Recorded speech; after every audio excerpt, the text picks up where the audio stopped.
Okay, we're going to go ahead and gavel us in at 5:31 p.m. on June 26th for our PGUSD regular meeting, last one of this school year. And so with that call to order, I will now read the land acknowledgement. As we begin this meeting, it's important to pay respect to and acknowledge that we are on the traditional land of the Ohlone, Costanoan, and Esalen people, and additionally pay respect to elders, both past and present. So with that, Dr. Adamson, would you be willing to do a roll call? I would be happy to. President Dr. Hazen. I'm here. Clerk McNeary. Here. Trustee Otmar will be absent again, and we have her permission to share as she continues to really experience significant back pain. As much as she would love to be here, she is unable to be here tonight. Trustee Shamas. Here. And Trustee Wax. Here. Excellent. With that, we're now on to item D in section 1, the adoption of the agenda. So is there any public comment either here in the room or online? If not, board, is there anyone that has any comments they would like to make? I do have a few revisions. If I could do that first, and then just we can make comments after that. But we do have one walk-on item, which is in your binder under the W tab. And that is an item from the adult school. It is a consent item, which will take place. We will call it CC after the last item on the agenda. And it's a contract for services with Mary Lee Sunseri for parent music enrichment classes, brought forward by Principal Barbara Martinez. And then the only other adjustment that I am proposing for this evening is we have one informational item, which is the item which currently comes right after action, and it's the SRO discussion and safety planning update. Since we will have Chief Casey Day here with us this evening, I'm proposing that we move that to the beginning of the meeting directly after consent. And that is it. Those both sound good to me. Any concerns or questions from the board on that? Okay. I'll make a motion to adopt the agenda with the changes presented by Dr. Adamson. I'll go ahead and second that. So motion was made by Clerk Mary and seconded by myself. All in favor, please say aye. Aye. Opposed? If not, that passes 4-0. So I'll go ahead and identify our closed session topics. The board will meet in closed session to consider matters appropriate for closed session in accordance with Ed and Gov Code. First is negotiations for PGTA, collective bargaining session, planning and prep, Government Code 3549.1. Negotiations, collective bargaining session, planning and prep with the CSEA for 24-25, 3549.1. Public employee discipline, dismissal, release, leave complaint, Government Code 54957. So do we have any public comment on these closed session items? Seeing none online and none in the room, we will go ahead and adjourn at 5:34 to close session. See you guys back here at 6:30.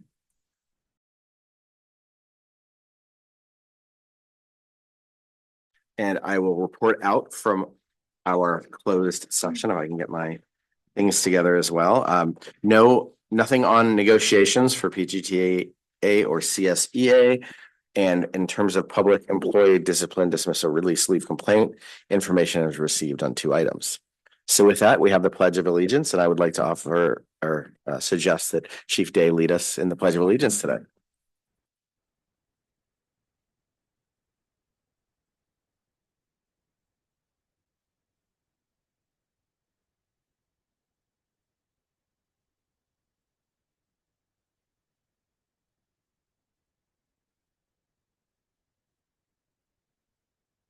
Thank you so much. I appreciate it. And now we go to our board member comments and written communications. And I will go through my emails that I have received since our previous board meeting. But obviously, if there's any I've forgotten or missed, which is likely, or have not gotten at all, please do report back. So I've gotten kudos on the summer school from a teacher in the district, kudos for the maintenance staff regarding the Ocean Guardians shed, concerns regarding a complaint, concerns regarding class placement and sizes, and an email regarding previous board decision on the SRO contract. I don't have any comments to say other than happy summer to those folks that are finally getting off the school campuses. Thank you. I don't have any written communications to add. Today is my son's birthday, so happy birthday, Ben. Ben is 12. And I think my actual board comment is that I attended our Community Human Services meeting today. I'm the representative from our district for that. And it's a nonprofit organization that provides mental health and substance use and homeless services throughout the county. And the CEO there, Robin McCrae, has been with the organization for 30 years, which she was probably the CEO last time Trustee Shamos was fulfilling this role. So she is going to be retiring in March of 2026. So she's given plenty of notice. And I was fortunate enough to be nominated to the kind of transition succession committee. So from now until March, I'll be serving on that additional role for community human services and kind of the representative for K through 12 districts for that board. In addition, there's an annual luncheon for Community Human Services next month on July the 17th that Dr. Adamson and I will be attending. So that should be a nice feel-good event. Yeah. So thank you. Thank you so much, Trustee Shamos. Yeah, Robin, I think she retired once and then came back. I do think so. But she's so dedicated and she's quite worthy. I just wanted to say that, tell the rest of the board that Dr. Adamson did mention this in our updates, but just to let you know that I've been asking to put together the stats for the high schools, all the different colleges they're going to, and the different kind. We've seen I think we've been given some information here, and then Dr. Adamson wrote a note about it. And so I took it to my brother because he's involved with the chamber. And so I want to put it together and I pass it out to the chamber. He had the idea of giving it to the chamber. I would like to see it in businesses as a poster, kind of insert businesses that want to, of course, but just as a way to really promote our schools and to one of the things that brought that up for me is I was having dinner at Victorian Corner and Dominic, his daughter and his other son, I mean, they're out of the PG schools. So I mentioned something that was going on. He goes, "Oh, I haven't heard anything about it," and so I just realized, okay, these guys, when their kids were in schools, were very involved. And now that they don't have students, they don't really know what's going on. So, but they want to know, so it's not like they're not participatory as far as supporting. So anyway, I just wanted you guys to know, and I'll show it to you before. I don't want to just post up something without you guys giving me the thumbs up. We probably should all have to approve it to some degree if it's Yeah, coming up to the board, but I think it sounds like an awesome. Okay. Thanks. You what? Sid?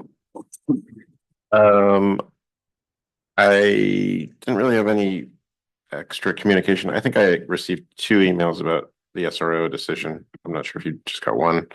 But that would be the only addition in terms of communication I received. Dr. Adamson forwarded an email from the teachers this afternoon about the end of summer school. And it was very cute. And it took me much longer than it should have to understand the pun in the subject line. But congratulations to all the teachers on finishing summer school tomorrow. My daughter volunteered, I think, every day because she's trying to become a Tracy Flick of volunteering from, I don't know, she's trying to get like 1,000 hours or something. So I appreciate the teachers letting her hang out and help the kids learn to read. And let's see. Not too much else right now. I do think there's I know it's going to be summer in earnest, but I am worried about the culture of us upholding our values a little bit, because of some of the happenings with ICE, in town, like a employee of Wild Fish, was taken away, and I know there are kind of more things happening in the area. And then in April,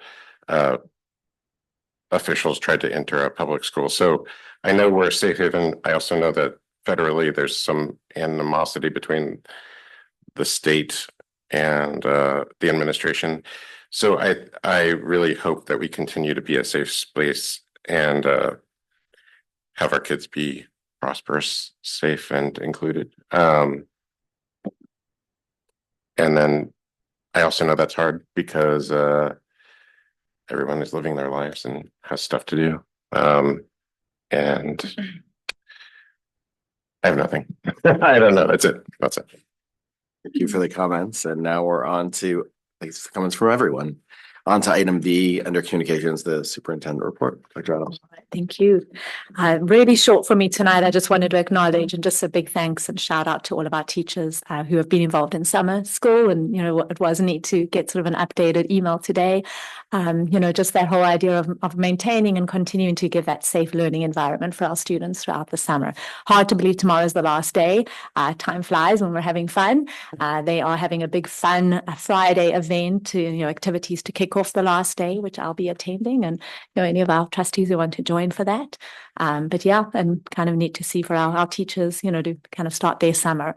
A reminder though, of course, that our adult school continues to be in session throughout. And so that is, full steam ahead. And, that's just kind of neat as well to see, that program, ongoing there. So thank you to Principal Martinez and AP Ops for, continuing all of the offerings that are there, which continue to be so rich. On that note, that continues through the summer is our MOT work. And so, Director Anderson, I know that he and his team, talking about full steam ahead, this is their chance to, really do so much of the work around our campuses. And so you see that around town as you're driving around. So again, thank you to you and your team, John.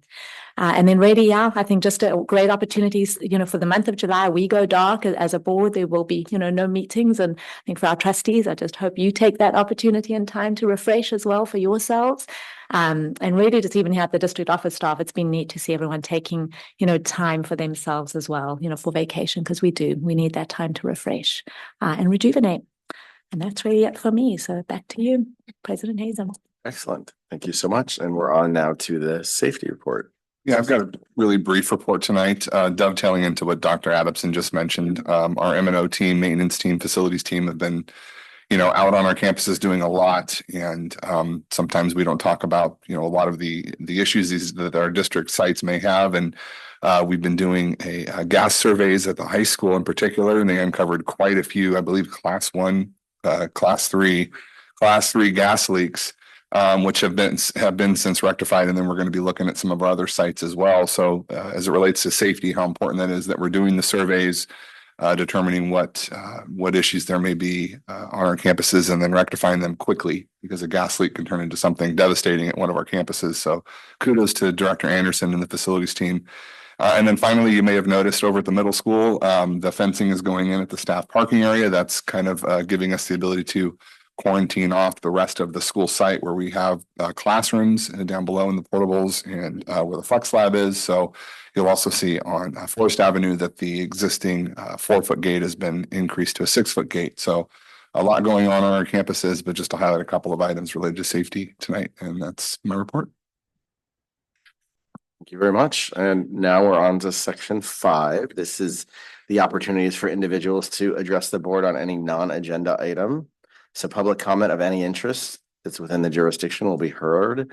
The board will also take public comment on each specific action item prior to board action on each item. Any individual wishing to comment on a specific item on the current agenda are kindly asked to wait until that item is being discussed. Upon finishing the item, the board will allow a reasonable amount of time for public comment on each item, not to exceed 3 minutes per speaker and no more than 20 minutes per agenda item, pursuant to board policy 9323. Speakers will be called sequentially, one online usually and one in person, until there's no speaker coming forward. until the total amount of time has elapsed, whichever comes first. So it's a good reminder that this meeting is a meeting of the Board of Education, a business meeting conducted in public. So please note the Brown Act limits our ability as a board to respond to public comment. We may choose to direct items to the administration for action or place on a future agenda. And then the other reminder here is just that we have a shared commitment to fostering a safe, respectful, and inclusive space. So please, for attendees, which there are not too many in the room, but also online, refrain from applause, finger clicking, or form of acknowledgement in response to a speaker's viewpoint, particularly on contentious matters. This ensures all individuals feel comfortable sharing their perspectives on each side without fear of judgment or retaliation. So thank you all for helping us create a safe space where all voices are heard and respected. So with that, now is a good time to go ahead and raise your hand online or raise your hand in person if you have a comment on any non-agenda items. Seeing none, and we now go to PGUSD staff comments. Anyone online or in the room? If not, we move on to item 6, our consent agenda. And I'll try to make sure to remind folks, please do raise your hand while we're wrapping up an item so that we see you online and don't accidentally skip over you due to technological difficulties. So for the consent agenda, these have been discussed at a previous board meeting or are considered to be routine. So there's no discussion unless a member of the board requests them to be discussed or be removed from consent agenda. So each item on the consent agenda approved shall be deemed to have been considered in full and adopted as recommended, because I assure you, we have all read these over and even probably corrected some grammar as needed. So with that, on consent agenda, we have items A all the way through now modified, I think, CC.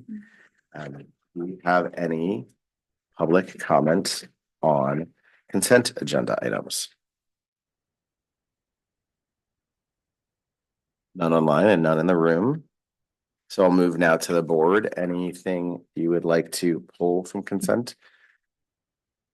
Seeing shaking heads largely. So with that, I would look for a motion, still giving people time to speak up, but would anyone like to suggest we approve the consent agenda?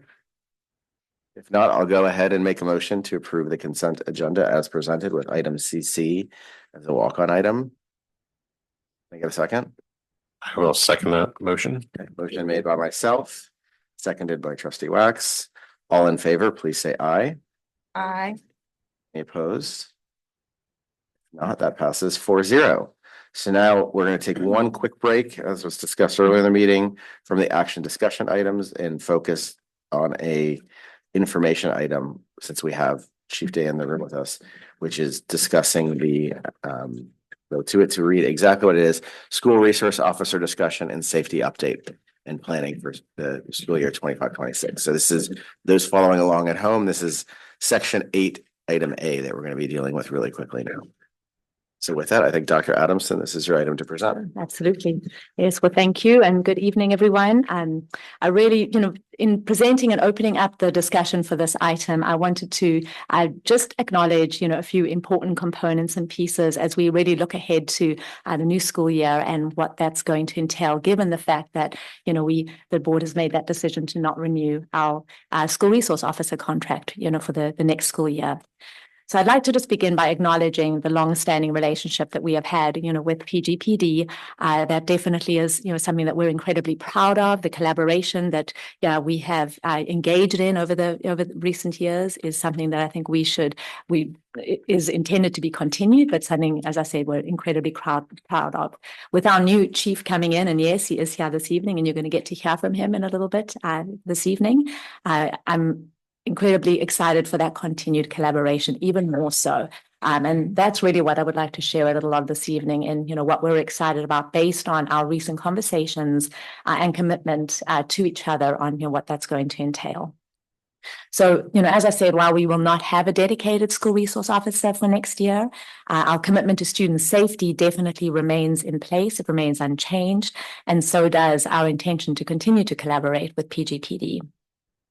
I think tonight's item is intended to share how we will continue to work together with PGPD to ensure continuity of support and presence in our schools, while also beginning to think creatively about what a new model of safety could look like as we, work together.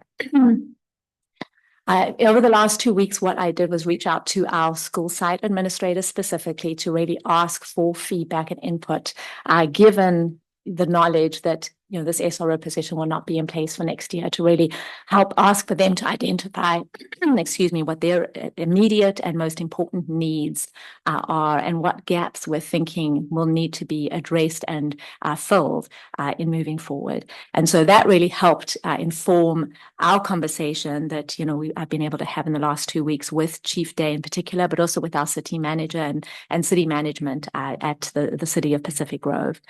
I think the thoughtful feedback that I received from our administrators really helped, craft not only the messaging, but identify some of the key areas that we, are going to be presenting a little bit tonight on, what that new model could look like.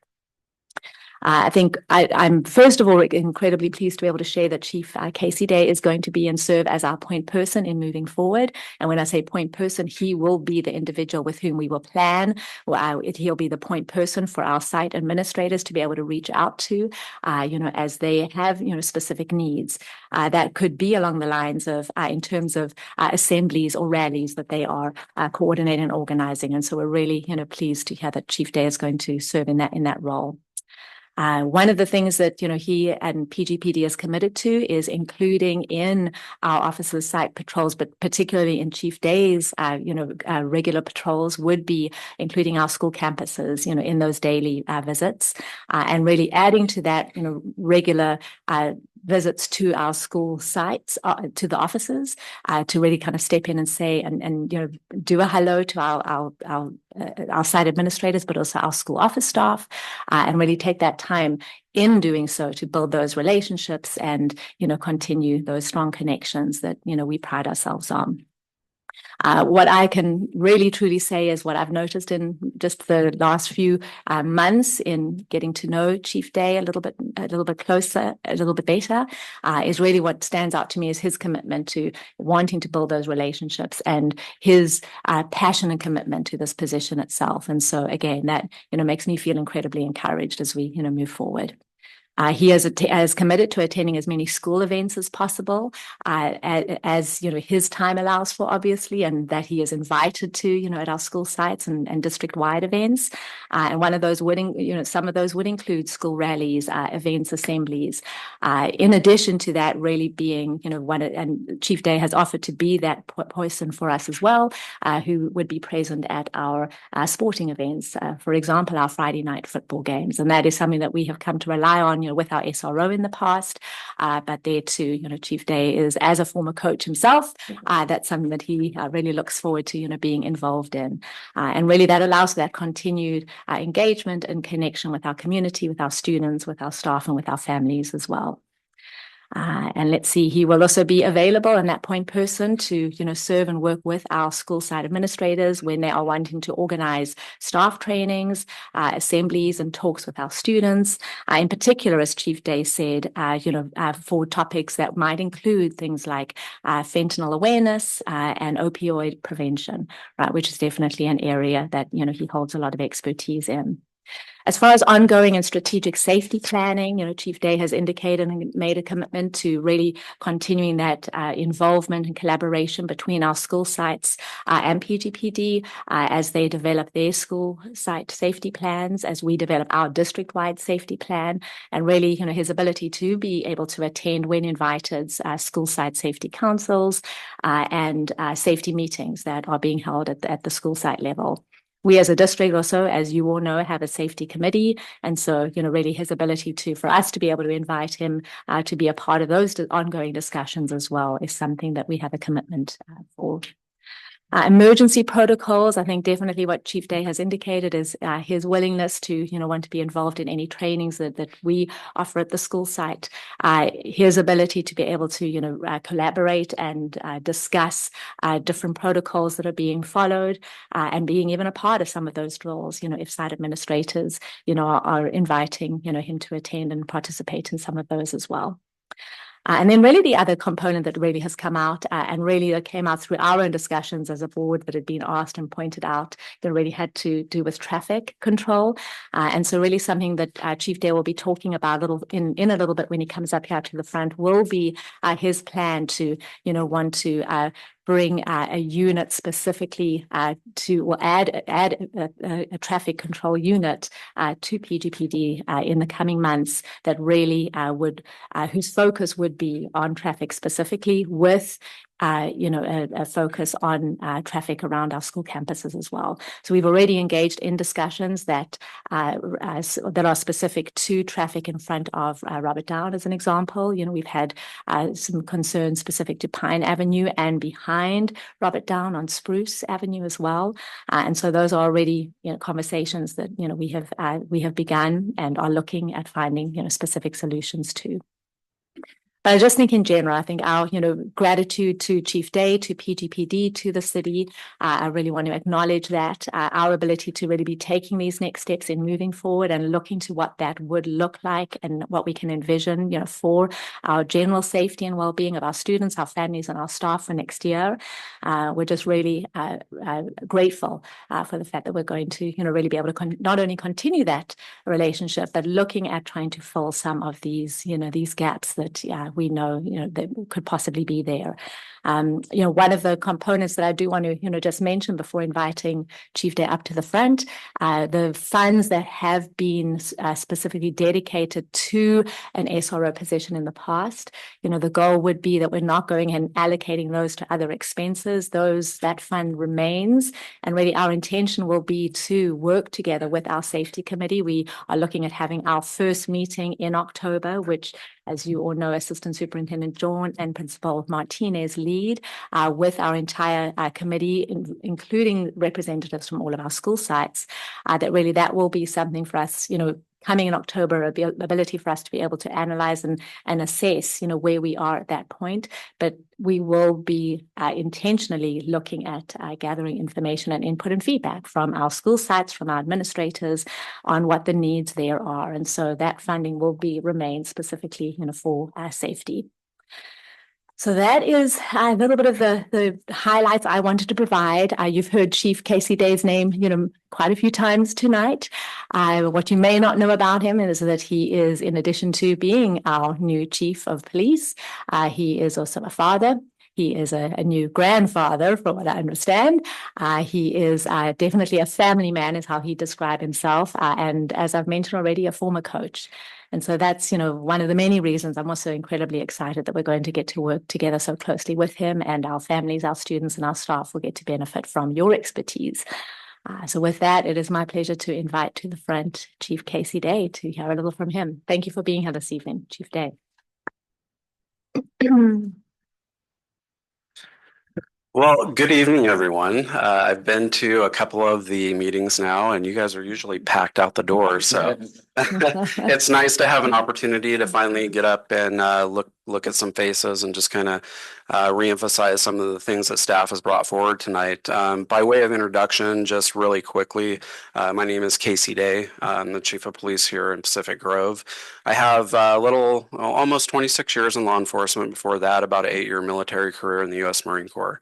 And so really, one of the things that's always been kind of a privilege to me has been the opportunity to work in different diverse jurisdictions throughout the state of California. And so each of the places that I have worked have been vastly different, both in kind of the needs of the community and what I can do as the Chief of Police to provide excellent service to the community.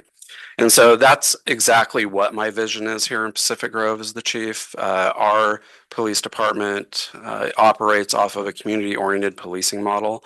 And really, when you break down community-oriented policing, it boils down to the chief's ability and the department's ability to maintain excellent relationships throughout the community. And so I just kind of wanted to appear tonight to, again, reemphasize some of the things that have points that have been made this evening from staff, but also to share my commitment, especially with the Board of Education and the schools in our community, to make them as excellent as we possibly can.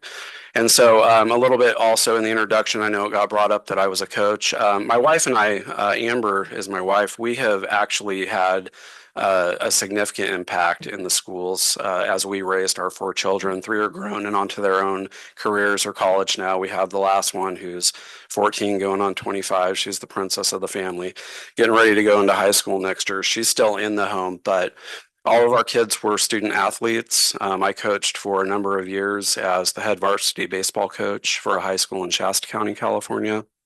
And actually, Amber was a teacher before she decided she was going to cut line and go to law school. So we've always, again, had that significant presence within the schools, and it's something that has been very important to our family, to our children, and that also transfers into kind of my professional approach with the community, including the schools. And so, again, part of my background on the professional side, I was a school resource officer for a number of years. It was not a position, it was early in my career, it was not a position at that time that I necessarily wanted to go into, but my chief at the time thought, hey, this is a great opportunity for you. And looking back, it was one of the best experiences of my career because I've pretty much done everything in municipal policing that you can do. I was on the SWAT team. I worked undercover narcotics for a number of years, major crimes, served in the administration. So I've really had an opportunity to work in all of those different areas, with the school resource officer position really being one of my favorites.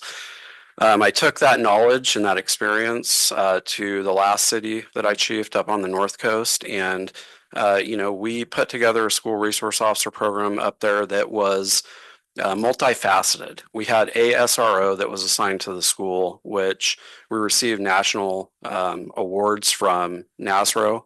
But again, that was a community where it wasn't a kind of one size fits all approach. We had different members within the departments that were not the SRO that were also doing things like reading programs. They were coaching sports. They were present in the moment with the students. We actually launched an Explorer program in 2023 using our school officials, our administrators, our teachers, those resources to vet the young men and women that we were bringing on to our Explorer post. And so it was mutually beneficial. Again, it comes down to the relationship with me. That's something that I am proactive about and prolific about. It makes all of the difference. And so, it goes without saying, my door is always open. I'm less like a chief and more like an old sheriff from the 1800s. My door is always open. I actually make phone calls. I've been forced into email and text message, but I enjoy interaction, the phone calls, the face-to-faces. So that's what I'm here for. I'm here to answer any questions that you may have. Again, just to reemphasize those points, I will actually be that person for any needs that the district has, whether it be an educational piece, whether it be,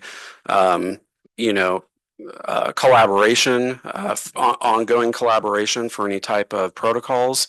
I would love to be able to share my expertise in those areas. And again, like I told Dr. Adamson and Mr. Jordan, it's very important to me to feel invited to the table.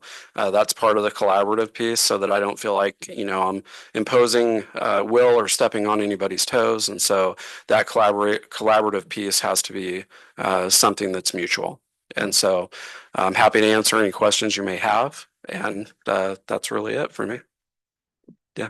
Thank you so much. I might start on that end and just work towards me, if that's okay with you, Trustee Wax. First, congratulations on the grandkid. Thank you. Very exciting. And second of all, thank you for your commitment to the community. I appreciate your perspective and philosophy on policing, and please don't call me, though. I never answer my phone, so please feel free to text if I could be of any use. But I'm really looking forward to you being at games and making sure our schools and our kids are safe, and not just you, but your whole department. So thank you. Thank you. Hello. Hi. Welcome to Pacific Grove. Thank you. Well, I would like to know from you, you've been on the job for what, 3 months or something? Since March. Since March, Mhm. okay. Small area, so you've had a chance to probably check us out. So my big thing is, and I'd just like to hear from you, but is that the incidents that we have had in the past concerning school safety, in the recent past, let's put it that way, has really been involving people coming on campus during school time. And most of these people were mental health, homeless, and so what I see, of course, is to me, that's what like our number one issue to address immediately. And I'd just like to hear from you how you see that, or how you feel the police department can help us out with that. Yeah, I mean, it's a valid question. I mean, trespassing does occur on the campuses. Most of the campuses here are what I would define as an open campus in regards to ingress egress. And so I should clarify that. But trespassing is one of those crimes where when we respond, we follow the letter of the law as far as, following the authorities of the California Penal Code, and a lot of that is driven by the person in control of the property. And so it does us no good to try to arrest and book somebody into jail when the district does not want to press charges in those instances. So that is going to be a common question as far as how we respond with arrest, or do we, through conversation, essentially alleviate the issue by removing the person from the campus. So there are different degrees of kind of how we can handle that type of situation. Compliance is always certainly something that we take into consideration. We're going to ask people come on, to move off campus, not to return to campus.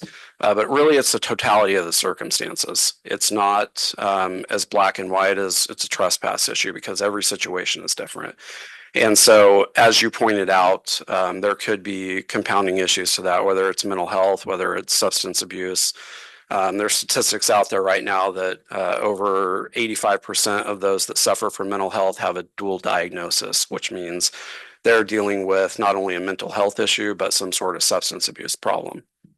And so all of those different factors are taken into consideration. There's vicarious liability for the police department to contact somebody on school grounds or within the community who is under the influence, and not to make an arrest in that situation. And so we look at policy, we look at the law, we look at vicarious liability, and what risk management looks like in that situation. And so, but again, that would be a collaborative process when it comes to a physical arrest or a cite and release of a person who, maybe isn't compliant, or maybe is just on school property when they know that they absolutely should not have been. And the collaboration and agreement with the district to press criminal charges in that situation.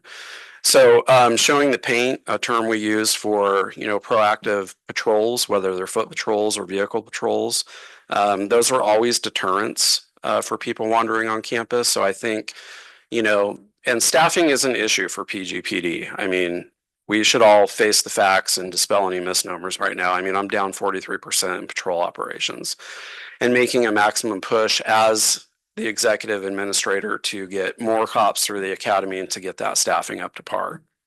So that is a main priority for me. But the more that we can show a presence in the area of a school, whether that's through the cars driving through or the uniforms walking around, the more deterrent that we're going to have, and to be able to curb, people wandering onto campus that shouldn't be here.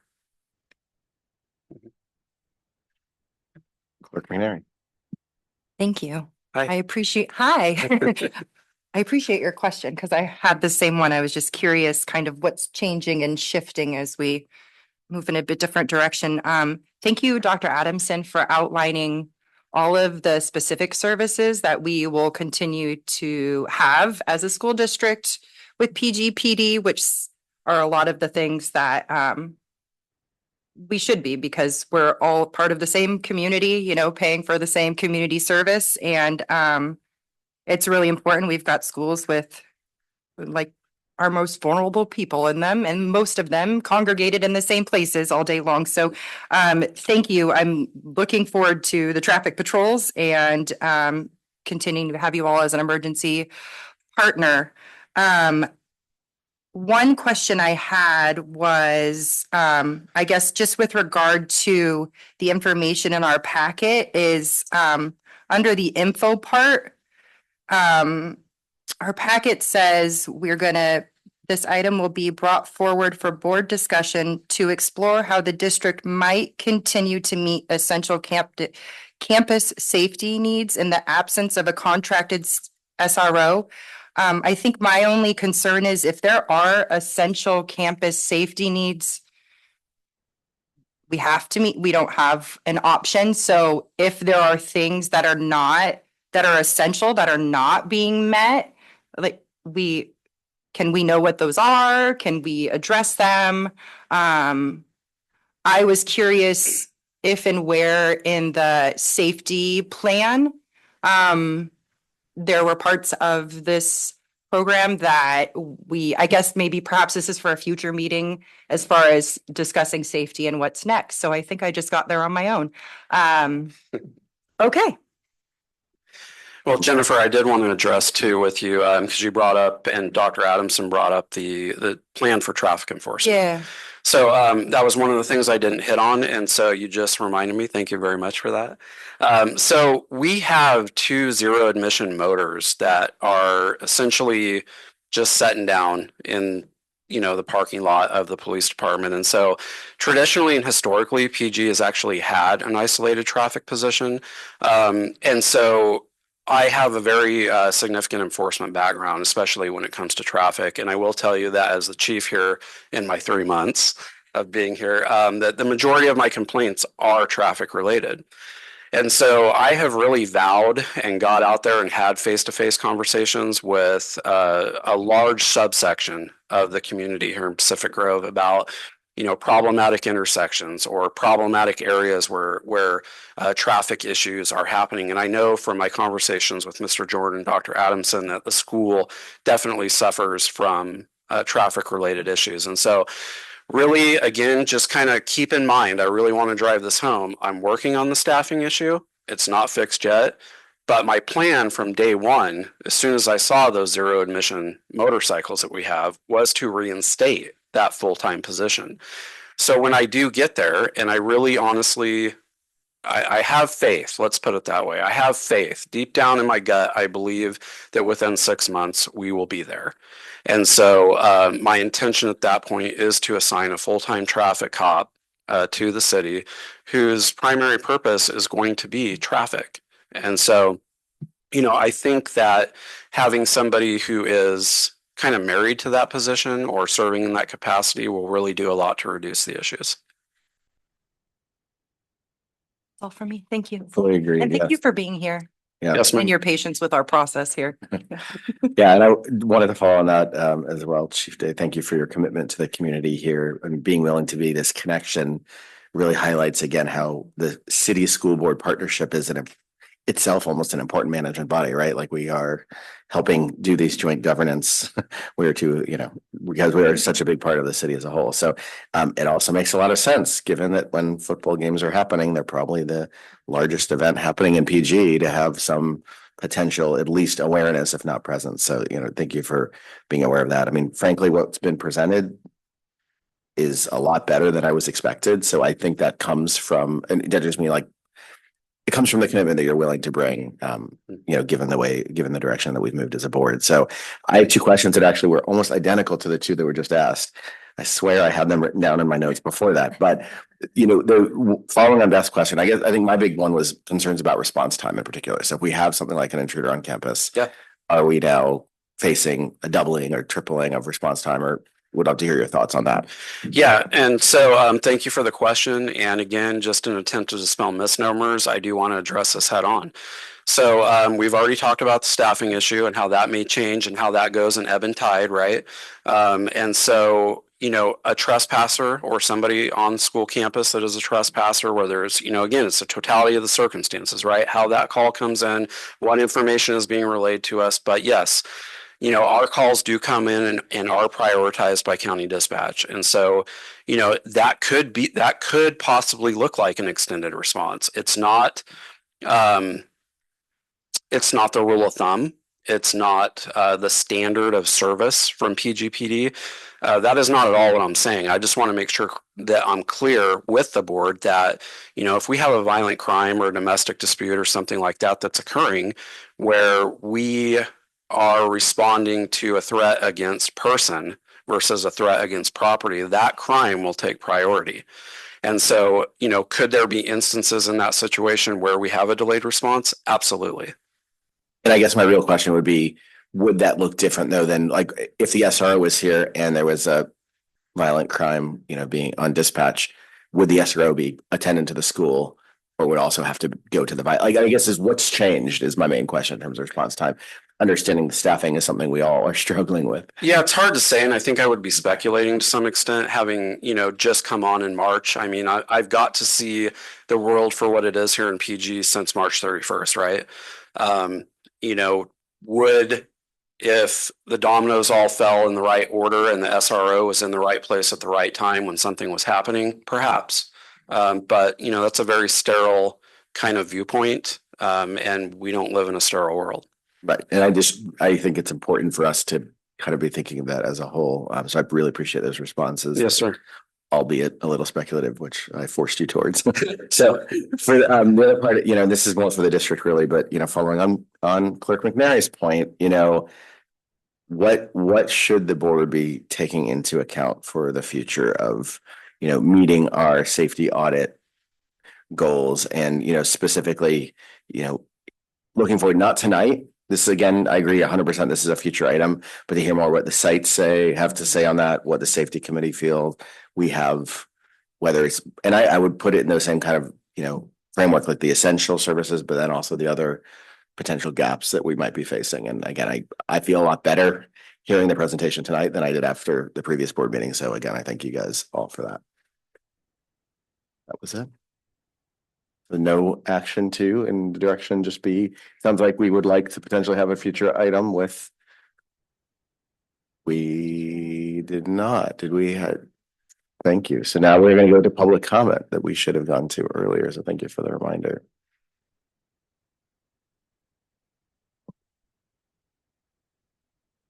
Hi, Barbara Martinez, principal of Pacific Grove Adult School. I just wanted to take a moment just to review my 30-year tenure in education, but specifically 18 here in the district. And I just want to say thank you publicly to all of our SROs who have supported our school district since 2008 when I came here. So thank you to SRO Roxanne Beret, who sits on our district safety committee currently. Thank you to SRO Eva Rasul, to SRO Ema Garcia, to SRO Billy Hawkins, to SRO Justin Hanks, and to SRO Andrea Hill.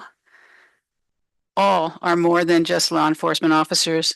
They've been mentors, educators, and key partners in ensuring our school community is safe, inclusive, and connected.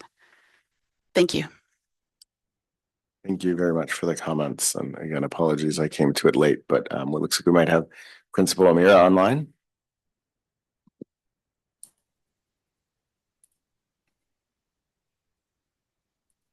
Yeah, hi guys, can you hear me?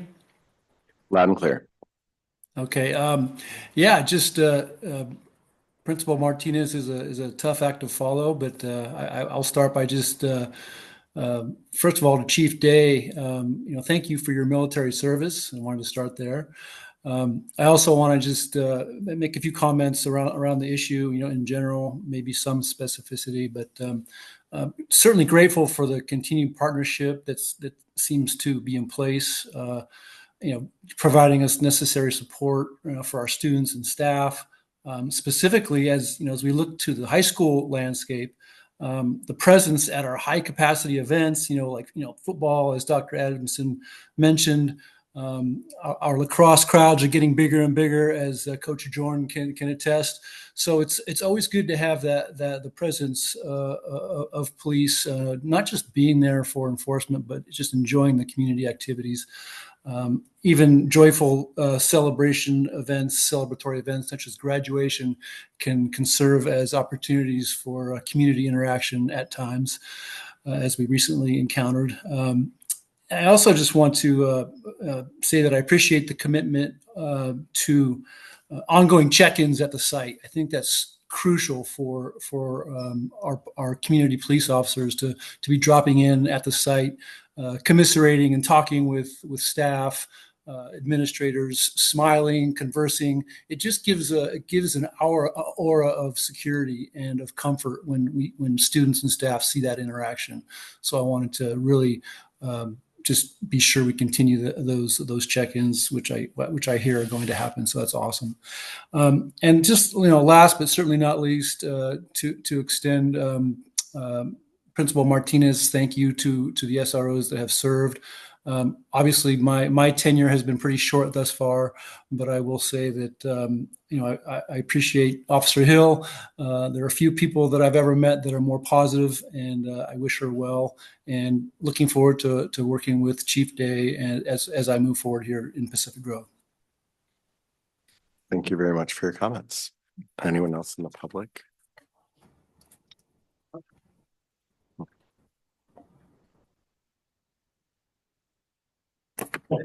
Oh, we do have one. Yeah, I like it. I've had many jobs with many different bosses in my 35-year working career. Some of those bosses were managers and others were leaders. The managers only cared about I was in my seat at 8 a.m. and that I stayed there until 5 o'clock, while the leaders primarily cared about results. I've also been on the board of a local nonprofit for 15 years and chairman for 3 of those. And I agree with Trustee Shamas, who brought up the idea of regularly evaluating different programs using data and metrics. But it's important to ensure the programs are being evaluated with the correct metrics, quantitative and qualitative. Not what a person did to get the results, but did the program achieve its goals in the allocated time and budget. At the last board meeting, you all decided not to renew the SRO contract because you couldn't get satisfactory metrics about how many hours the officer was in their seat. Would there have ever been any satisfactory metrics? If the city had come back with an equal percentage at each site, would that have allowed you to approve the contract? Or if there was detailed logs of everything which was done to the minute, would that have been the impetus to renew the contract? Those metrics aside, it seems like you ignored the true success criteria. The fact that over 75% of the survey respondents said they feel safer with an SRO on campus. From Officer Hill's story in our last presentation about being on a domestic call, she talked about how much less vulnerable and scared one of our students felt when they knew her as a responding officer. And just like people admire and follow online movie stars and sports legends, a police officer is in a position of admiration. Some students who cannot connect with other adults feel special because a police officer knows their name and pays attention to them in a caring manner. I know the wrong metrics were used in that decision from Trustee Wax's comment about how his daughter wanted him to keep the SRO, but he voted to deny it. Unlike the nonprofit board I was on, you are elected officials. Your job is to represent your constituents. Doing that means finding out what they want, which may mean sometimes you may need to put your personal opinions to the side when voting. Trustee Wax, your daughter is one of your constituents. Listen to her. Listen to her friends' parents, her neighbors, your friends, PGUSD staff, anyone in the community who is willing to talk to you about board topics and vote how your community feels, not just how you feel you should. If you're not ever sure if you're being a manager or a leader, I'd like to share one of my favorite quotes. A manager tells, a leader asks. Thank you very much for your comments. Do we have anyone else from the public that would like to comment on this item?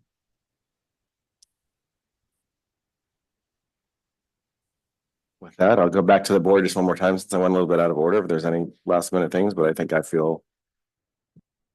Yep. Mr. Schmoss.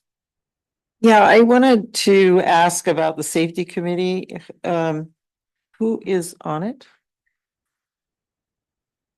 We have representatives from each school side, and really it was goodness, I'm trying to remember how I think we had reached out to each of the school site principals, and this was a year and a half ago. I'm looking over to Principal Martinez, and really we had asked for a combination, and I forget the exact criteria, but at least 2 to 3 parents and at least 2 staff members from each school site. And that really, and then we also have district representation as well. So we really just wanted to be sure we have representatives from each. And I'm really going to ask Principal Martinez to speak a little bit more to that. Sure. We have 2 parents, definitely from each school site, as well as staff from each school site. We have administrators from each school site. We also have district personnel included on the committee. We have all first responders and community partners, including CHOMP, mental health, fire, police, and a few others. Well, that sounds large. I'm in my mind that when I think I was on a safety committee in Salinas, we didn't have that large of a group. I mean, we didn't even have parents on it. It was 2 representatives from each site. And we would get together and talk about what issues had come up at all the different sites and what we wanted to propose to do about it. So I'm just wondering if we need more attention in that area versus, because what I'd like to see coming from a safety committee is, and then of course, how do you define safety? I think maybe that's where, because safety, emotional safety versus physical safety. I'm thinking more physical safety, really. I mean, that's how my brain is working in this particular item. So if you're thinking physical safety, then we probably wouldn't have people from CHOMP or whatever. It would be a different group, maybe a smaller group that would be assessing exactly the physical aspects of our campuses in relation to safety. I can respond. Yeah. I can respond. We have many different, if you want to call it, microclimates of safety within the district. So we've developed our threat assessment committees that deals directly with mental health and student physical safety on each campus and within the district. We have the larger safety coalition through the county that we are a member of, and we align our safety goals with what the county's safety goals are so that we really stay on the same page. So really, safety does include all aspects, right? It does include the physical and local. And that's what our site safety plans really address, right? It's the A and B, the 1 and the 2. It's the climate and the culture and the physical safety of all of our students. So each one of our school sites safety committees really dive deep into their own safety plan.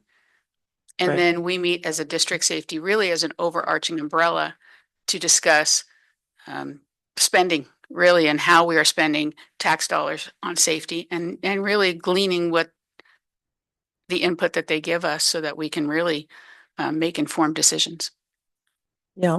And what I think would be maybe more efficient in terms of what we're talking about, an SRO type of safety, or a safety that we are building with the police department. To me, that is very smaller in scope.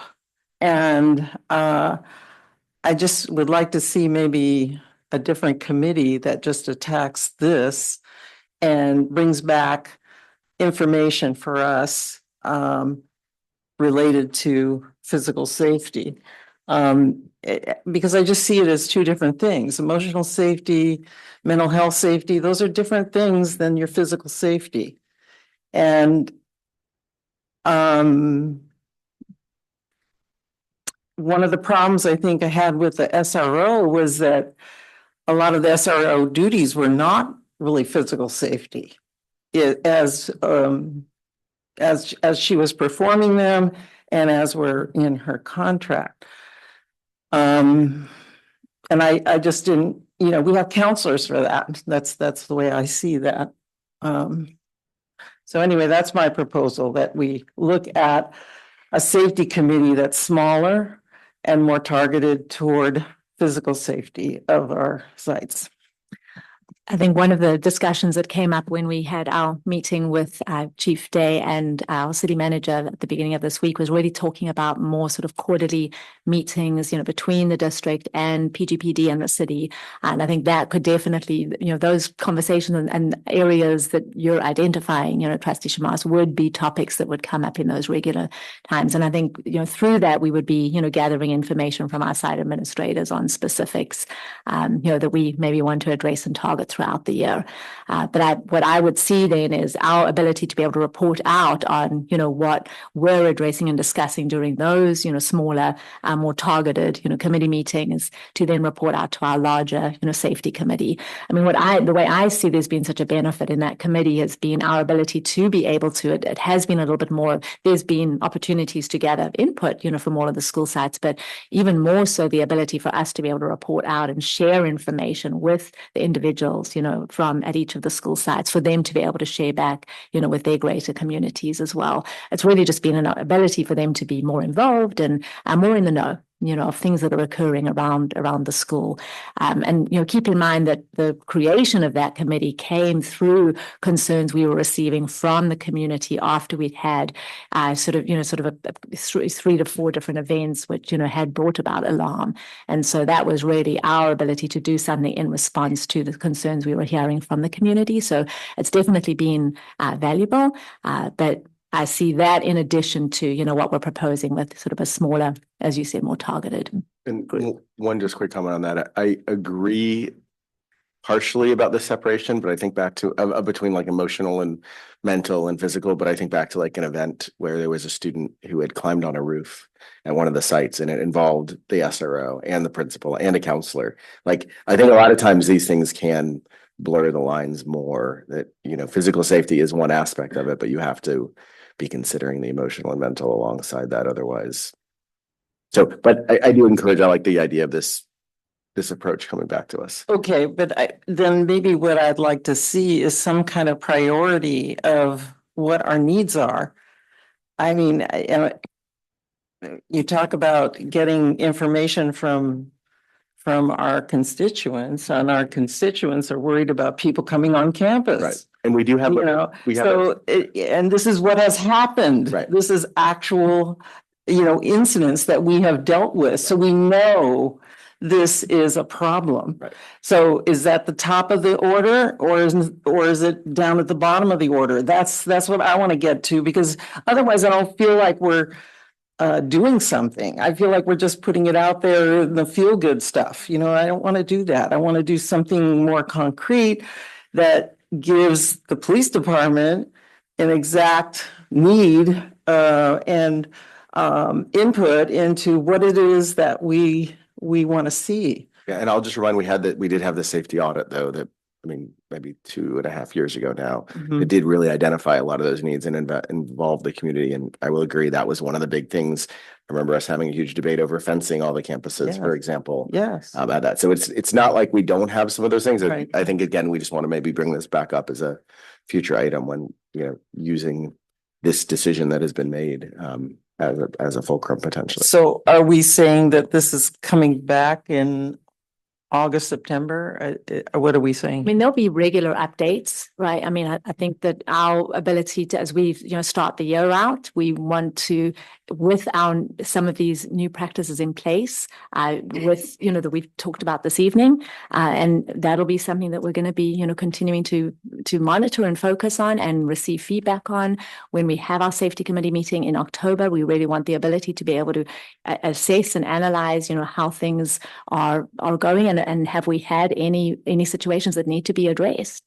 I think that's how we've been approaching and addressing concerns throughout the year.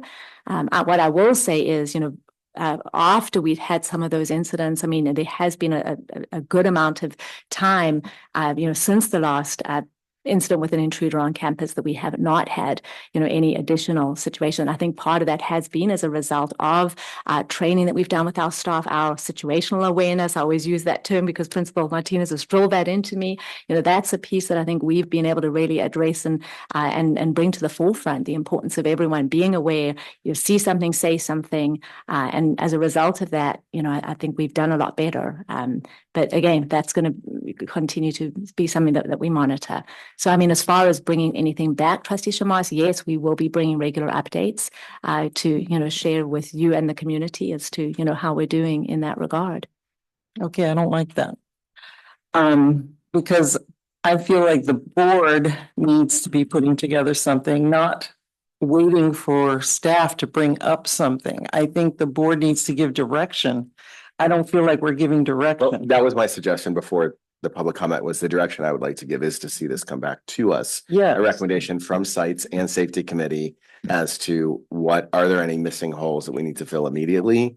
Or are there missing holes that we want to kind of like build into our plans with the FMP and with the facilities master plan and with the safety plans that are already in the but works. don't you feel that by ending the SRO contract, which we didn't expect to do necessarily, so it created urgency, I would say. Okay, so we're going to start a new school year. I think the expectation is that we should have something a little more concrete in place for the school year. Just in terms of, okay, this is what the police are going to do. This is our agreement with PG Police. We are going to, if we're going to be having an increased patrol. Right. Even that, and then I just feel that the public is expecting something in place. Right. Not a meeting later on into the year. Some plan now. I guess what I'm confused about is I thought that's what we were presented tonight, is that there are specific roles based on staffing issues, right? Obviously being one of the big ones. If we don't have enough police in general, that's a problem across the board. But yeah, based on that there were specific roles that PGPD and Chief Day himself has offered to And it fill. looks like Chief Day is going to respond Yeah. to, so let's, yeah. I just don't want to leave it, the last word being that we're not doing anything, because I think that's exactly what this item is supposed to be showing, is that we are taking a lot of proactive measures with the absence of an SRO. But the question is, are those measures enough, is where I think my question still remains. Like, well, I need to see something in writing. I need to see this is what we're going to do. 1, 2, 3. At least, it sounds like we're talking about things, but we're not, it doesn't sound like we have an agreement. Let's put it that way. Do we have an agreement yet? We're still talking about it. Yeah, so I think you guys are bringing up some very pointed conversation, and it would have been nice to be here at the last meeting, kind of get in front of what tends to be kind of coming back tonight. And I think that's a good thing. However, I would be remiss not, as the chief of police in Pacific Road, not to say that, yeah, there's not a plan in place. And that was discussed at the last meeting by the board, by your board. Do I think your decision to get rid of the SRO contract without a plan in place was a mistake? Absolutely. You have upped the risk for the district. You have done nothing with that decision to dispel or lessen liability in any way. And again, a lot of this does come down to staffing. So the collaborative relationship that we have established and these points that are being presented tonight, again, I want to be very clear that this hinges on our ability to have staffing within the police department and to, again, be able to negotiate calls for service compared to other priority calls that may be going on at the same time. So I just don't want to leave any misnomer. I want to be clear about that. Again, it's, it is what it is. The decision was made at the last meeting, but yeah, I do feel strongly that it was probably the incorrect decision. May I? I will just say, as the person who has had questions about measuring the effectiveness of the program over the last couple of years I've been on the board, I also asked for this decision and this discussion to start in January, so that we could have conversations instead of be dealing with things like now we're reacting. Right. And that has always been the intent, was to have a conversation and for everybody to come to the table. So just to clarify that, I don't want to make decisions that are not considerate of the community and the safety of the community that I live in with my family as well. Mhm. So when I hear you say you're going to do things like security during sporting events, I guess I assume that as a community event, that came with living in town. Like if I went to a football game and security would be provided, the school district wasn't paying for that. That came with like my community taxes that I'm paying. Mhm. Same with traffic patrol in front of school sites. Same with patrolling the exterior of our campuses. That's a community service we already pay for. Checking in with school offices, I imagine cops check in with businesses and other places around town, so we don't have to pay for that. Attending assemblies and events, we can ask anyone who is a professional to come into our schools and do that, so we shouldn't be paid extra for that. Safety committee makes sense that you're an essential partner for that, but being part of like traffic control or patrol or security, these are things that don't necessarily have to cross the line of coming into our classrooms and working as like something that may appear to be a staff member. And we're paying $90,000 for it. So when we dropped the educational component, it got a little bit like, it's not clear, because here we are still saying like this program provides or meets essential campus needs. And here's the board saying, tell me the essential campus needs we need met. How come we don't know that if we've been having this program for 14 years, what the needs are that are being met? That's the measurability piece that like, I still don't have an answer for. And that's where I'm stuck. So, I mean, just to clarify, just to clarify, I'm good. Yeah, I mean, I think just following on that, and I really appreciate your candidness as well, Chief David, again, with your comments there to Clerk McNary and Trustee Shamas. You know, the thing that I keep being left with is we did make a decision not to approve a contract without a plan in place. And that puts extra pressure on the district, but that is also puts the pressure on us too. So I do want, you know, I think the points that you brought up about the essential services, if there's gaps, I do think it's important for the board to direct to the district office. We need those identified ASAP, not, you know, in just a safety report, but we need to know, are there things we need to address, whether it's hiring private security, whether it's coming into more formal agreements. That should be I mean, again, a first and foremost, I think is kind of the point that Trustee Shamas was saying. But again, that said, I do think we are in this situation from our own doing, which is again, part of the governance team as a whole, not just as a board. So I think we need to now do our best to move forward from it and make sure that the safety we expect and want is also what we are implementing. All good? Are we good to move on, or do you want to one more word? Just so what is your vision of the next step? The direction that I'm suggesting is that we have a report back. Hopefully, maybe this is one of those that can be done, you know, digitally to start with, but a report back from the district office on how the essential needs that were being met by the SRO that are no longer being met are being covered. Like, are there any gaps? So what are we doing for the community to make sure those gaps are being covered? Are there needs that the board needs to act on, such as hiring private security to meet that? I mean, one of the things that I remember we kind of got stuck with is when we had the safety audit, it said we need a SRO or other community police at every site. And so part of what we were doing is we had one rather than four. And so it was really hard for us to say, isn't one better than zero? But we didn't also meet that need of four. So it's like, that's where we've been kind of, I don't want to say skirting this line, but we've been trying to do what we can with the limited budget issues we have. And yeah, so I mean, hopefully that answers, at least to me, what I would like the direction to be for the district office, if folks agree, unless there's something you guys feel is missing from that or incorrect.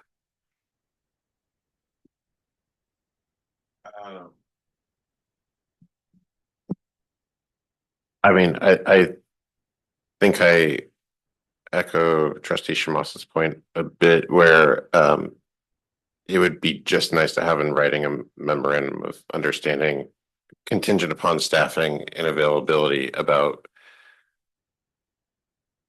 if your staff is fully staffed, what is the ideal patrol drive-by per week and that sort of thing to just outline on paper, and then we could take a look at it. And the community can also know, that there's still a presence at these facilities and events and everything. Right.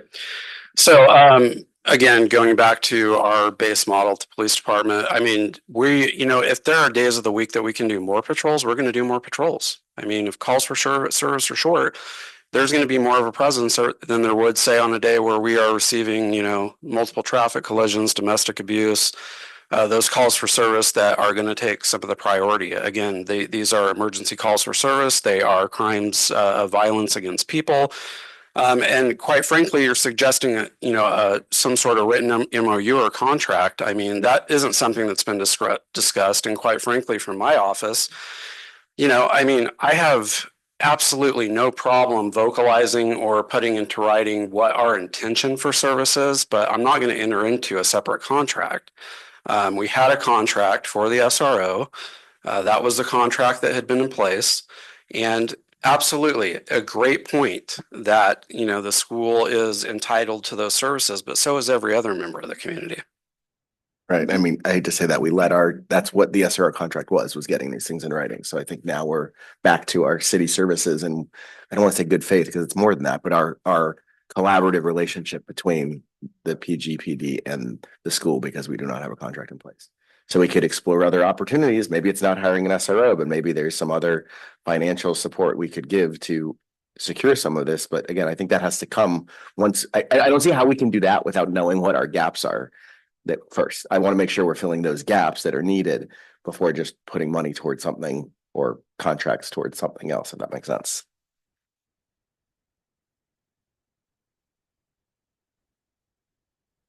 Good. I mean, I want us to move on from the next. I just want to know that the administration understands gaps at what you're talking about. You understand. Making sure we know exactly what those gaps are, Yes. identifying them, and that how are we responding to what those gaps are, right? Yes, you understand what he's proposing. And what direction you need from the board if there is something like it's their contract or Yes, something like that. yes, absolutely. Yep. Yeah. So That's future agenda item. Yep. Okay. We will be bringing it back. Absolutely. Okay. Thank you. Thank you again, Chief Day, for joining us. You're welcome to stay for the rest of the meeting if you'd like, but I'm sure you have more important things to do. Good choice. Okay. And so now we're back to the action discussion. So this is back to section 7, where we have, I think, contract for services with ServSmart K-12 products. Robert Silvera, Director of School Nutrition, is here to present.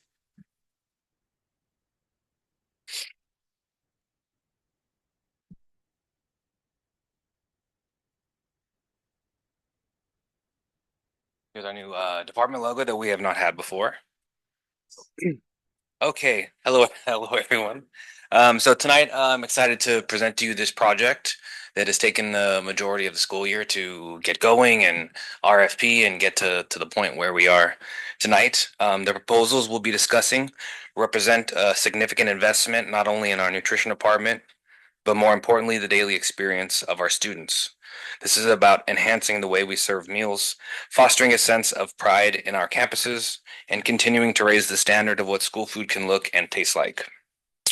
Tonight's presentation will cover upgrades to our service line equipment, mobile satellite service solutions, and plans for shaded outdoor seating, all aimed at improving access, efficiency, and the overall dining environment for our students. I wanted to highlight the funding sources based on what we've been dealing with this year. So we're using 2 funding sources, Fund 13, my cafeteria fund, the reserves, as well as Fund 01. I have a special 7032. It's a kitchen infrastructure grant that CDE recommended we house in Fund 01, so that's the only reason it looks a little bit different in the account. Both have clear restrictions that funds must support the food service program and cannot be used for projects such as construction or any DSA related projects, any year-over-year labor funding, or anything that is outside of our program. The financial strength of our program today is the result of several unique years starting back in 2020 that I'm going to be discussing in the next slide.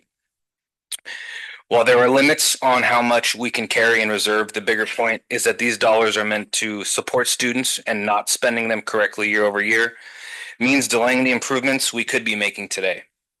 This project reflects our commitment to putting those resources to work where they belong, in schools, for students, and for the future of our program.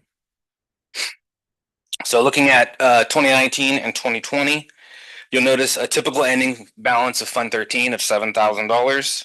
As we discussed in the past, the program served roughly 100,000 meals per year at that time, and the budget was heavily influenced by the percentage of students qualifying for free, reduced, and paid meal options.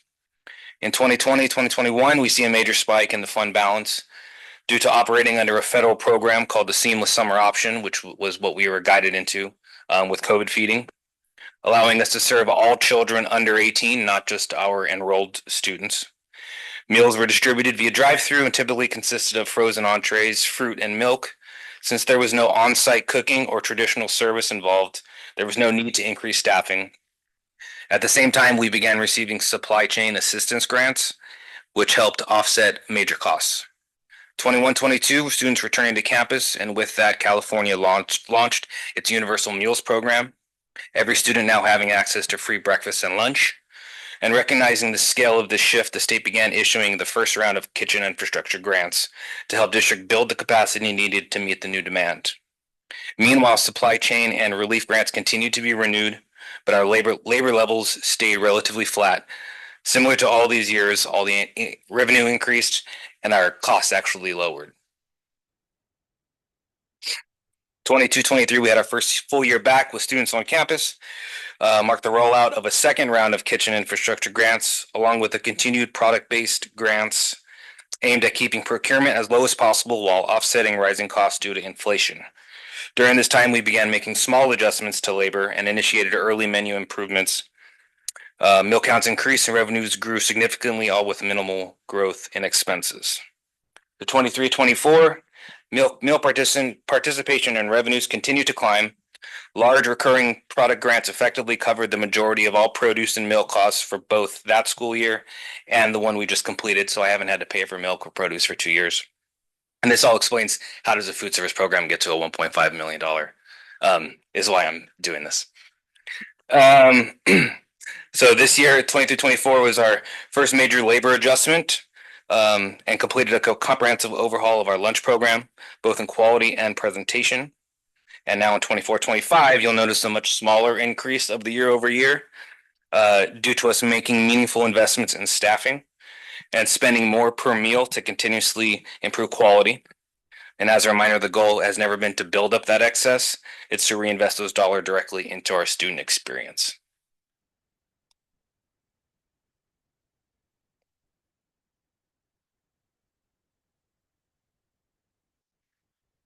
Okay, before we dive into the visuals, I want to note that many of the products you're about to see are still in various stages of the design process. While we are contracting the equipment itself, the design element, especially with the level of customization we're aiming for, take time and collaboration. I've worked closely with each site administration and department heads through this process, and that communication will continue to ensure that everyone stays aligned as we move forward. You'll also notice the direction we've taken here is different from what you typically see in other districts. Instead of going with a more generic and templated options, the goal has been to reflect the pride we have in our local community and our program identity. Okay, that's the longer speech part of this. So these are some typical portable electric vehicle templates that they have made. You'll notice a lot of school logo focus, and a lot of designs that make sure you know that we have vegetables in our campus, where I've always, our food kind of speaks for itself, and we take a different approach to it. Some different service line templates that they've had. With these, I think if you have a busy wall design going on, you don't need to be as flashy on the actual service line, so that they balance each other out. The wall environment design proposals of everything up on the wall is not part of this proposal, as they're going to be working on over the next couple months, and that's going to get very customized to us. So we'll be seeing that at another time. The equipment is a tangible thing with a price, whereas the environment design can be really anything you want it to be. So that's going to be exciting when we get to it. Okay. So with that, so this is our high school model. If you recall from my last presentation, it was just the high school logo with like some red accent to it, which I have gone away with quite a bit. The high school is currently only slated for 2 of the table shade structures and will gauge student response for potential future projects. Director Anderson and myself will also be teaming up for a project at the high school in the near future to maybe increase some of these. Here we have the middle school mobile service station. The idea here would be to have a sibling with the other food truck, but not be an exact copy, so that they each have their own identity, but would make sense with the overall fleet. So this is a mock-up of our custom serving line. There's a digital display, and that'll be for all the sites. A digital display at the beginning of the line that can be programmed with menu items, school messages, program marketing and rules, anything you really want to have on there. And you'll see some early stages of a wall environment design here. Something new that we added on was some crowd control barriers at the middle school that I think will help Principal Roach out quite a bit. And then the high school will see how effective they would be there, and we can add on to the project at a later time. Middle school tables and high tops. The lower station, eating station at the middle school is where we would have 8 of the table shades, basically in the same layout that they currently are there. The upper area has all the trees, and so we're planning on 15 of the high boys along the perimeter. The trees make a really awkward kind of layout to have these table structures, so it'll be a nice variation from the bottom. Forest Grove service line and salad bar, again early on in the design process. This service line, you can see the digital display at the beginning as the kids are walking in as well, helps tell the kids what's actually on the menu that day. Some initial designs. This is their exterior shade structures, currently slated for 10 that would replace the current layout. Robert Down's salad bar and serving line, still in design phase, and with the unique layout with the pony wall there of how you serve, I can't do, like, it wouldn't make sense to wrap these with designs because you can't see them anyway. So a lot of that design will focus on the wall environment. That'll basically be that whole wall you see when you walk into the multi-purpose room. And their shade tables slated at 23 to replace, again, a very similar layout to what is currently out there on the concrete. And that is the end of that. Thank you so much for the presentation. Always enjoyable, and I love the logos. Was AI used at all in the design, or completely separate? A mixture, actually. I'm getting to par with the AI. Okay, that's I'll go ahead and start. The only real, I mean, this is all awesome. I love seeing this. My only one question / suggestion would just be on the elementary sites. I know in the past there's been discussion of shade structures that were more holistic, right? That covered multiple tables. So I wasn't sure how this approach seems to be supplanting that previous goal, or how this was decided instead of that. And again, this might not be just a question for you, but it might take more of the site admin. Do you start it? I think there's a unique opportunity right now with my funding. One, because I have to spend down quite a lot getting custom items and maybe not supplanting, but down the line, I think we can move these things. And if it gets approved to build one of those big ones, it can supplant into it, and then we move mine somewhere else on campus. But I think it's a great option that kind of fits multiple buckets. Hope that answers. Yeah, I guess just my question would be, could the same grant money be used for a universal shade structure? The answer is So no. once these are all designed to not have to meet DSA. So once you go up and into DSA and a construction progress project, it no longer is an allowable expense with cafeteria monies. But that answered my exact question. Perfect. Thank you.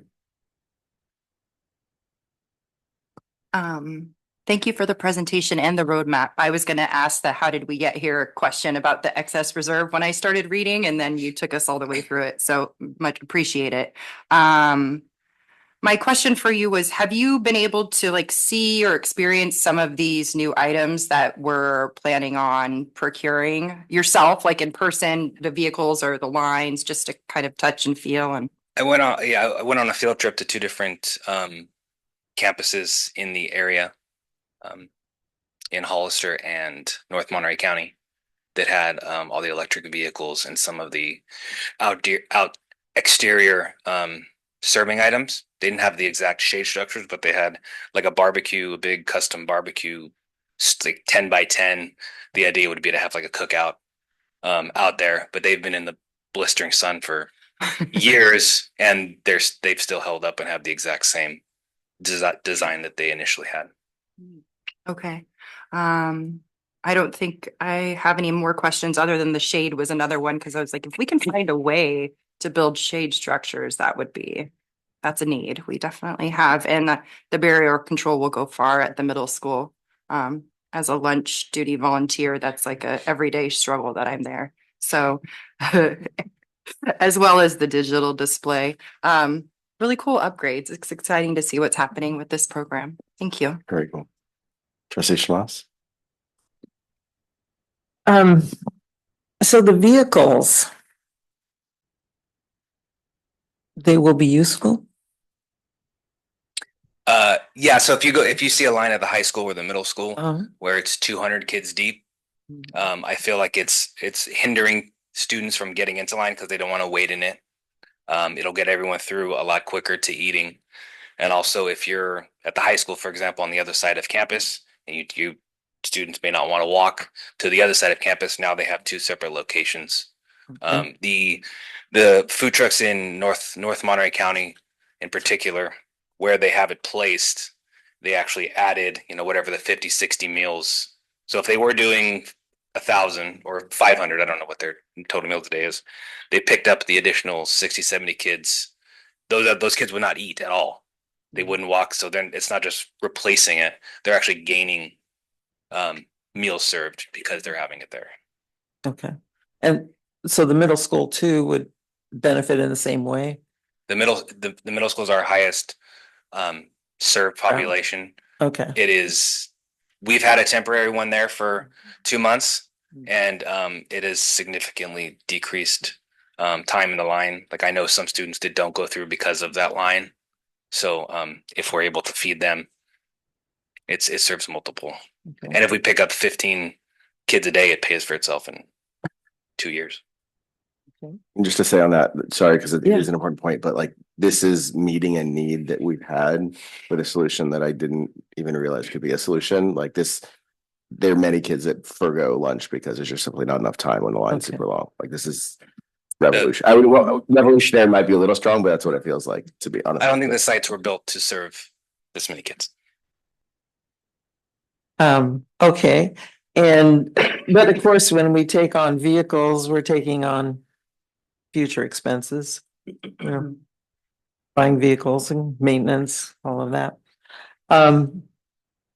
And it just occurs to me when you were talking about trees, have we thought about planting some more trees in certain areas to provide future shade? I mean, it beautifies the area and it might be something worth looking into. Trustee Wax? Thank you for the presentation. Really good at presentations. You seem to like think outside the box. It's very, very welcome. That said, I was a designer in my former life. So I was wondering, are these not opportunities for like some collaborative designs with the kids to kind of like have an educational component and like an experience as well? Especially the branding on the shade structures and the tables is nice and consistent, but I was wondering like they might have even more buy-in. I know the population is transient, but you know, it might be cool to have like an experience of like getting press ready files and that sort of thing. And for them to have some sort of input, sort of like the yearbook cover designs for the EV trucks and that sort of thing. That said, I also know that you have like a vision and, you know, up to you. I don't know. Going back to the branding though, I think on some of your mock-ups for the high school, it didn't seem consistent with the rest of the branding for like breakers, or it was in blue or like a different typeface. I don't know. Ideally, this is micromanaging and I apologize, but like if it could be tied into what the rest of the school's stuff is in terms of like the font colors and typefaces, that would be cool. If the schools have any particular outlook on it. Look at that, yeah. Is there a subscription that we would have to pay for the digital displays or the software or anything? Or is it just like a... No, I believe it's some sort of flash drive that we can, I asked the question, can I program it myself, and we can do it ourselves and put whatever we want on there on a loop. Okay, cool. And this is a one-time grant? Is that right? The grant that has the 230 odd thousand was a 2022 kitchen infrastructure grant. We had two prior to that, they were much smaller that we've already utilized on ovens and all the other items that I bought for them. It is a one-time grant. They have talked about adding a fourth round of this grant, which would be even more. And then the other 1.3 is my fund reserves. Okay. So it is a one-time grant. In the EV vehicles, you may have gone over this, I apologize. It's basically like you're bringing the food there and then they're serving it from there, or they're also cooking there. No, there's no cooking. It pops up and it has all the, like a service line on wheels with the point of sale at the end, stanchions to help line control, and they build their plate and head out. Gotcha. Similar to how they do it on the lines that they're going through currently. I guess to Beth's question and note about maintenance and insurance and all that sort of thing, is there an option for like kind of just a rolling cart that isn't motorized? Or yes, they have all those options as well. My thought would be at the high school we're going all the way across campus and it gets tricky to transport everything manually. And then at the middle school has the ramp that goes up from the kitchen, and I would rather not ask them to push a couple 100 pounds up that every day.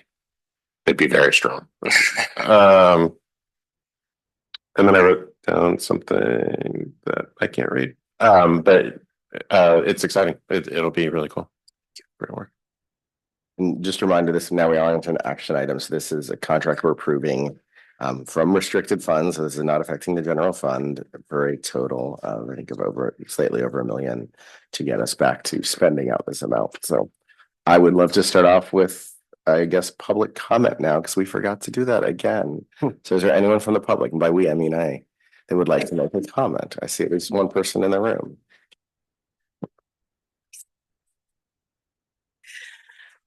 Good evening. I'm Laura Leona from the high school, and I just want to throw my support behind this. At the high school, we are woefully underseated on the outside. The kids want to be outside. It's one of the nice things about having an open school the way we do. And one of the things that as a staff we're really trying to do is to get the kids to stay on campus during lunchtime. We have free lunch for them. We would like to keep them from going out. But if you come during lunchtime, you will find kids sitting on the floor all over our school. I don't know if shade is necessarily one of the things that we need. They'll let you know what the UV is every single day at all times. But yeah, a few years ago, I don't even think it was maybe like 3 years ago, we had in the main hallway a picnic table that had a broken bench right in the middle. And that was where my daughter's little crew sat, and they would literally have 5 kids sitting on a broken bench. And so I think it's a really great idea for us to be adding seating throughout the school. It also allows for us to be able to monitor students better during the lunchtime because we are such an expansive campus. They don't all fit in the cafeteria. They don't all want to sit there. But if they're out at tables and they're sitting outside of classrooms, teachers who are, administering tests during lunch or having their lunches in there, we can keep a better eye on them because they're sitting up, they're sitting at a place that we expect them to be rather than kind of hiding behind some kind of wall or I had a student who sat in a tree most of the year for 3 years. So I just want to really thank you for looking into this because it is something that's really needed. I have always said if I had just an extra $1 million to throw around, we would have picnic tables all over that campus because I just want to see the kids being at school and taking advantage of those seatings, not only at lunch or break, but all the time. You'll see them out there working on things. We have a lot of kids who have open periods. That allows for them to stay on campus and have a place to sit and do their work where, again, we are able to supervise them. And so I think it's really a fantastic idea. Thank you. Thank you for that. Anyone else in the room or online? Not, I'm going to go ahead and make a motion to approve the contract as presented. I'll second the motion. Okay, the motion was made by myself, seconded by Clerk McNary. All in favor, please say aye. Aye. Any opposed? That passes 4-0. So we're on to item B, and I think this might be the first time I get to present something. So and I have a full script here, but the next item on the agenda is the approval of the superintendent's employment agreement for the 25-26 school year. The changes in the financial terms of that agreement, if approved by the board tonight, are the following. The term of the agreement will be extended by 1 year with an expiration date of June 30th, 2028. Based on the satisfactory evaluation, satisfactory was the highest we could give, received by the superintendent and pursuant to section 2C of the agreement, the board grants a COLA salary increase of 2%, the exact same is granted to the certificated management employees. Based on the satisfactory evaluation received by the superintendent and pursuant to section 5B of the agreement, the superintendent will progress to the 25-26 step of the attached superintendent salary schedule, which has been increased by 2% per section 2A above. And the mentor coaching stipend will be provided up to $3,000 for year 25-26 only.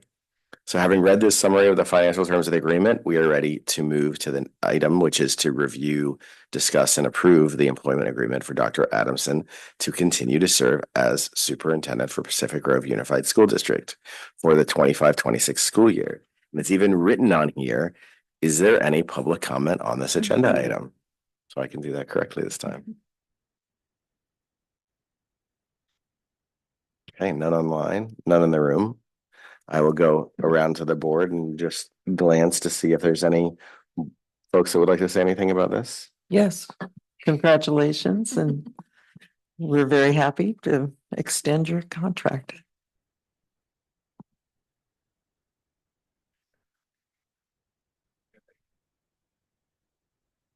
I'll go third. Thank you. I'll go last and just say, yeah, it was an easy decision to do this. It's so exciting to have you with us for another year and see how much progress we made and how much more we will make. So with that, can I get a motion on the superintendent's contract? I'll make a motion to approve the superintendent's contract. Okay. I'll second. Motion was made by trustee Wax and seconded by trustee Shamas. All in favor, please say aye. Aye. Any opposed? If not, it passes 4-0. Congratulations. You're stuck with us now. For another year at least. Thank you. So next we have the PGUSD Confidential Employees Agreement, which based on that title, I assume will be presented by our Chief HR, Chief Rogoman. Good evening. I'm the Chief Human Resources Officer for PGUSD, and this is another one of the employee agreements that we're bringing forward. This is going to be for our confidential employees. As you'll see in the packet, it calls for a 2% increase in wages for the 25-26 school year.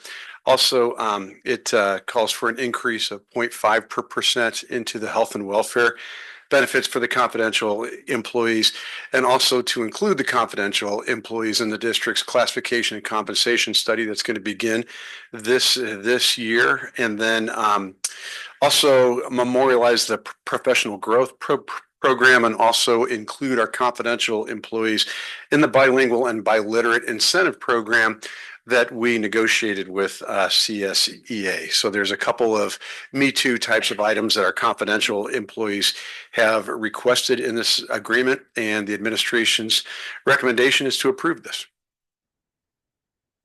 Then I will go out first to public comment on the confidential employees agreement. No one in the room and no one online. I'll now bring it back to the board. Anyone like to make a comment on this item? Something I feel like we've discussed a lot, which is the way it should be, both in closed and in open, and just very excited again that we were able to get to a agreement. So thank you for everyone involved from both the staff and from our own district office. So, time for a motion. I would like to make one. I'll make a motion to approve the PGUSD's confidential employees agreement. I'll second. Motion made by Trustee Wax and seconded by Clerk McNary. All in favor, please say aye. Aye. Opposed? If not, it passes 4-0. So with that, we're now on to Chief Rogoman again, CSCA. Yes, we are bringing forward a side letter agreement with the California School Employees Association, Pacific Grove Chapter 229. And this side letter agreement is in regard to the vacation payout plan that we're putting together. One of the things that our contract calls for is for our employees that have accrued vacation over a certain amount to be paid out for those days that they have not used, if they have not used them. One of the things that we want to make sure we do is that we do it on a regular and ongoing basis, rather than allowing these vacation leaves to accrue, so that you wind up with kind of a larger payment like we're facing this year. This is going to be the first year of a multi-step effort to, on an annual basis, pay out the vacation that's over the allotted amount in the contract, so that we're not faced with a large payout like we are this year, but something that's more manageable and more predictable. As far as like the amount and the importance of that, I think that Assistant Superintendent Jordan could probably speak to that if the trustees have any questions. But basically, there's two groups of employees. There are those that are there when our students are in session. Those are the 180, 185, and 190-day employees. It doesn't really make sense for them to take vacation during their work days because we need them there. And so basically it winds up being a yearly payout to those employees who have accrued vacation time because they can't use those days because the students are there. For people that work calendars that are longer than that, they do have the ability to take vacation because sometimes they can step away from the job when it isn't just mission critical. And for those, they can accrue up to 2 years of vacation and have that carry over. Anything above that 2-year amount, they're getting paid out this year. I'll now open up to public comment on the CSCA vacation payout plan. Not back to the board. I know it's a quiet night, but I feel it's appropriate to bring up that you are on vacation right now. And so just thank you for your service. And I believe Assistant Superintendent Jordan is also on vacation. So for anyone who is listening, you have very dedicated stewards of this community, and I really appreciate it. And I'm glad that this is getting resolved. So thanks. Happy to do it. With that, I'll look for a motion to be made potentially. I'll go ahead and make a motion myself to approve the vacation payout plan, if I can get a second. I'll second. Okay, motion made by myself and seconded by trustee Wax. All in favor, please say aye. Aye. Opposed? If not, it passes 4-0. So on to item E with the PGTA professional development. Thank you, President Dr. Hazen. This is a memorandum of understanding between PGUSD and the Pacific Grove Teachers Association. Whenever there is a need for us to veer away from the established contract language, then we need to come up with a memorandum of understanding. And we have that kind of a need this year as we adopt EL education as the new English language arts curriculum for grades K through 5. All of our elementary teachers are going to need to have 2 days of professional development and training in order to implement the new program. And so what we did was we reached an agreement with PGTA to allow the Welcome Back Breakfast Day, which typically is used for Keenan training, to be used as an additional professional development day. As part of this agreement, teachers who do the Keenan training on their own time will get compensated at the hourly instructional rate of $51 an hour for up to 4 hours, as the contract calls for that amount of time to be allotted to Keenan training on that Welcome Back Breakfast Day. So because they're going to exchange those, we're going to honor that time for the teachers by paying them to do the Keenan training outside of the day if they're one of the elementary teachers that is going to be going through the professional development on that Welcome Back Breakfast Day.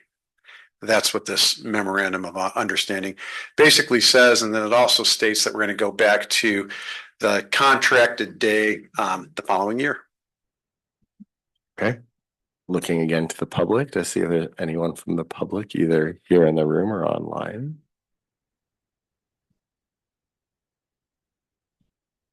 Not seeing any, I'll go to the board. Head shaking, looking for a motion then. This is something again we've discussed previously. Yeah, I'll move that we accept the Pacific Grove Unified School District and PGTA Memorandum of Understanding for Professional Development for 25-26. Okay, can I get a second? I'll second. Okay, motion made by trustee Schma, seconded by trustee Wax. All in favor, please say aye. Aye. Aye. Any opposed? That passes 4-0. On to F, the MOU with Communities for Sustainable Monterey County. Thank you, President Dr. Hazen. So what I'm bringing forward tonight, those of you that have been to the adult school, which everyone in this room has, I've noticed that there is a community garden that exists on our adult school.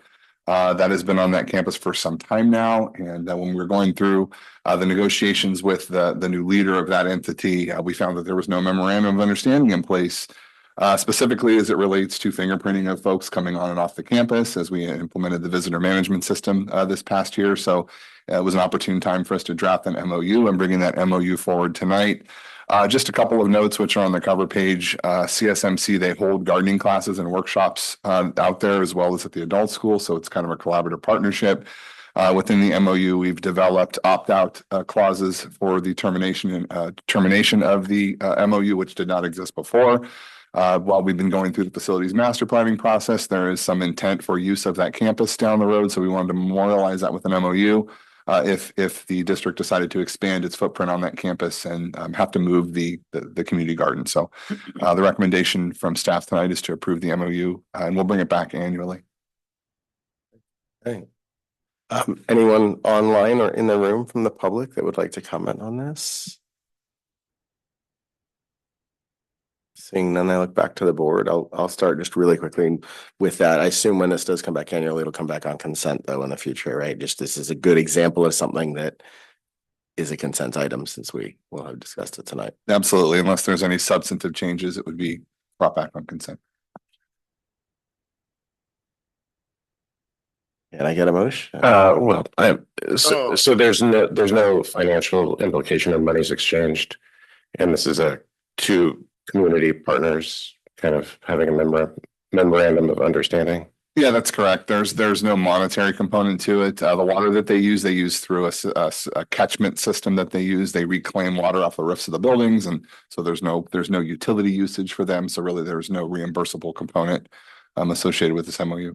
So there's an MOU in writing that kind of makes things official, but there's no money exchange. So it Just memorializing the relationship. I see. Okay, great. That's good to know that those exist. Is this like a private corporation, or I mean, it's not Monterey County, is it? Yeah, the Communities for Sustainable Monterey County is a nonprofit entity. And so what it is essentially they lease very small pieces of space to gardeners to grow crop in that area, and they share that amongst them. It's kind of like a cooperative. But again, they're a nonprofit entity, and as I mentioned, they've been on that campus for, I want to say it's been 18 years with no MOU in place. Their footprint has grown, so the reason and the rationale for the MOU was we're talking about growth of our program at that campus. We want to make sure we keep their footprint contained, but also memorialize the what if factor, which is if the district decides to expand, what are we going to do about the movement of that of their program, and that's been memorialized in the MOU. Okay. Thank you. Would anyone like to make a motion? I'll make a motion to approve the MOU between PGUSD and Communities for Sustainable Monterey County. I'll second. Okay, motion was made by Clerk McNary and seconded by Trustee Shamas. All in favor, please say aye. Aye. Any opposed? No, that passes 4-0. Still waiting for when we hear everybody vote aye for there to be a nay, because I swear I'm counting. Still have to ask. I feel like I have to ask if there are any nays, even though I hear everybody saying aye. Okay, sorry. A little bit of a side thought there. Proposed board calendar, Superintendent Adamson. Yes, well, no proposed changes at this time, so nothing to really even approve. There were no edits, and a reminder that we are dark in July, so. So I think we still need to take public comment on board as well. So anyone from the public would like to comment on our darkness in July or our proposed board calendar? I have a question. Not public yet. Oh, I'm so sorry. It's okay. I get to be I'm not public. authoritarian. Okay, seeing no one online and no one in the room, I now get to go to Clerk McNary, who's Jumping ahead. yeah. Working on my patience. Am I interrupting always? For August 7th, that currently has as one of the items a cell phone usage policy. Are we expecting to see something on that? We need to remove that. That is Okay. part of we will be discussing it, but at our next policy committee, that is an actual agenda that we are updating at that time, I believe. So, yes. Okay. And then the other question just on that date, because I'm curious, and I know it's been out there for a bit, is the TK to 12 VAPA and Spanish and programmatic overview. Are we going to be able to get to that in August? We will, I will connect with Dr. Hadquist on that so we can, really look at giving an update. Because you're right. I mean, that is one we've sort of been moving along and, hopefully we're at a point where we can, give an overview of what that looks like currently. So yes, Sounds we good. shall. Thank you. That's all. So just a quick clarification. So will the cell phone usage be pushed to the next regular board meeting most likely? Or after the Policy committee meeting. Right. So then it would come just to the board as a regular policy item. Correct. Okay. Yeah. No action taken. So we'll move on now to our future agenda items under 8, which is 8B, information discussion. Again, I think we've had the future agenda items stay the same as well, a few Right. requests, but Right. we've Yes. dealing with that. Yes. So anyone want to make any comments from the public on future agenda items?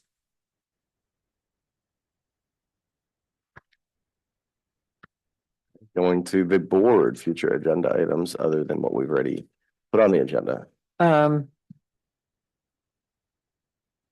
Yes, if you're looking at me.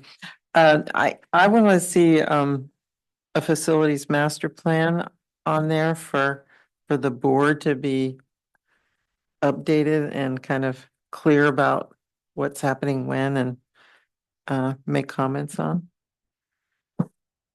And then also, should we put on here for our safety update or whatever we're calling this. Yeah, I think we did that already as our, I mean, We did. we asked for the direction, so I think that will Okay. come back. Yeah, I think that'll go to here as well. But yeah, the first one I would agree with on the FMP update would be really useful. Yeah, we will expect safety based on the first. Absolutely. Yeah, those are two good ones. Sounds great. With that, Wait, I have mostly a comment, but I'll try and couch it as a future agenda item. In the future, I would really like to congratulate the district on its new website. A lot of hard work. And I haven't browsed all of it, but I already found some new information that I hadn't seen. So good work. I know those things are a pain. so there will be a future agenda item on the website coming. Yes, that's right. To put it back in where it Well, belongs. you know where I'm looking right now. Okay, with that, we're going to go ahead and move to item C, which is board governance. I had estimated 8:30 and it's 8:27. So maybe we'll take a quick 5-minute break to come back at 8:32. Yeah, we'll be meeting to the table with, bring your microphones, I assume, and your smiley faces.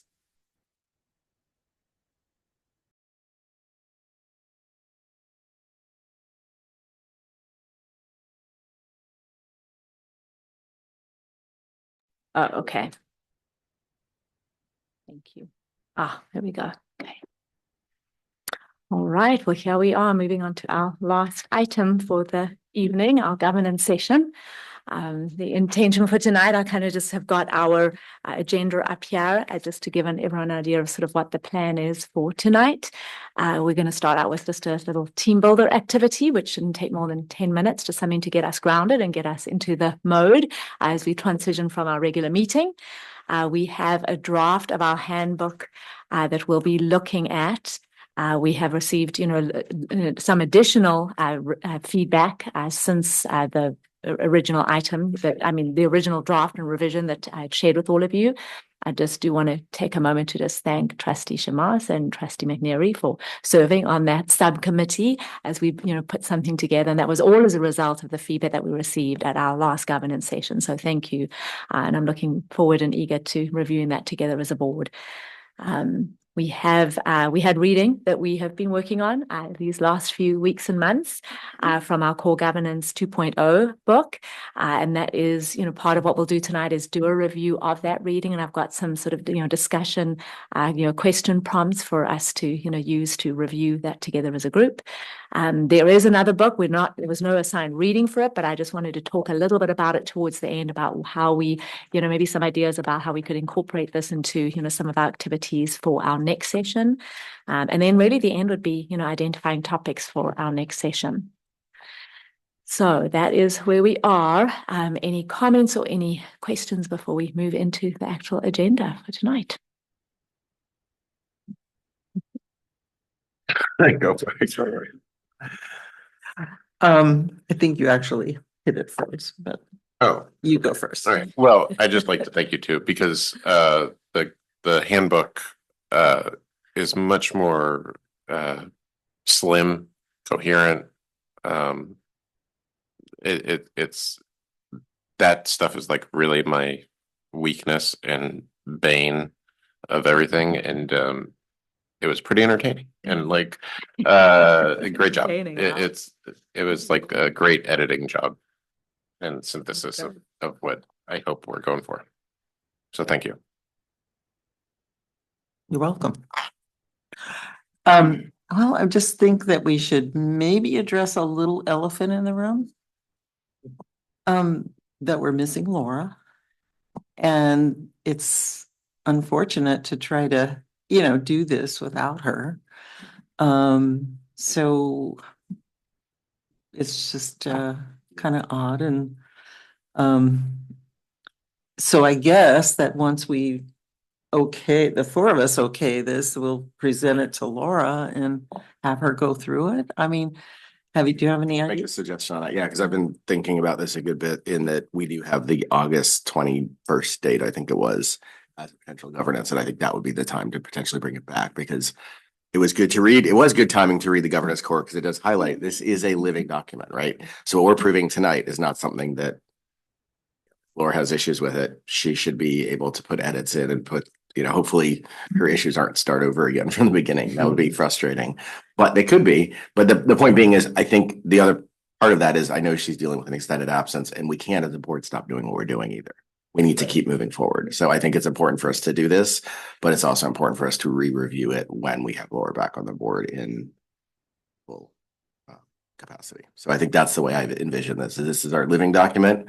We can hopefully adopt one and move forward. I've actually feel pretty bad that we haven't had one to date. It's something that I don't like as president, that's been the way we've been. But so it is very important that we do approve something tonight. Hopefully we don't say that, because it is important for us to at least be on the same page of what we're trying to do and where we're trying to be.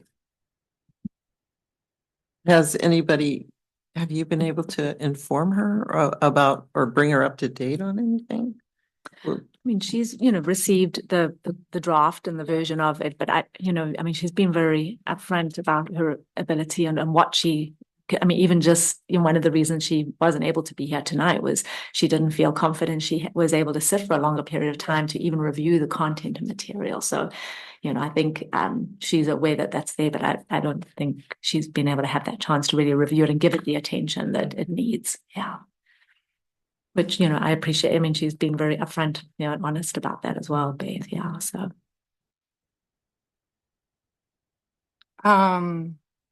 I would love to move forward, and thank you, Trustee Wax, for your compliment on the handbook. Thank you, Dr. Adamson, for leading that effort. I also, she has an extended absence and an injury, but it is really important for us to have the input of all of us, because this to me is basically our contract to each other. So it makes sense why we would want to approve it tonight, because we're basically operating without a guide right now, right? Or an outdated one that not all of us have signed on to. At the same time,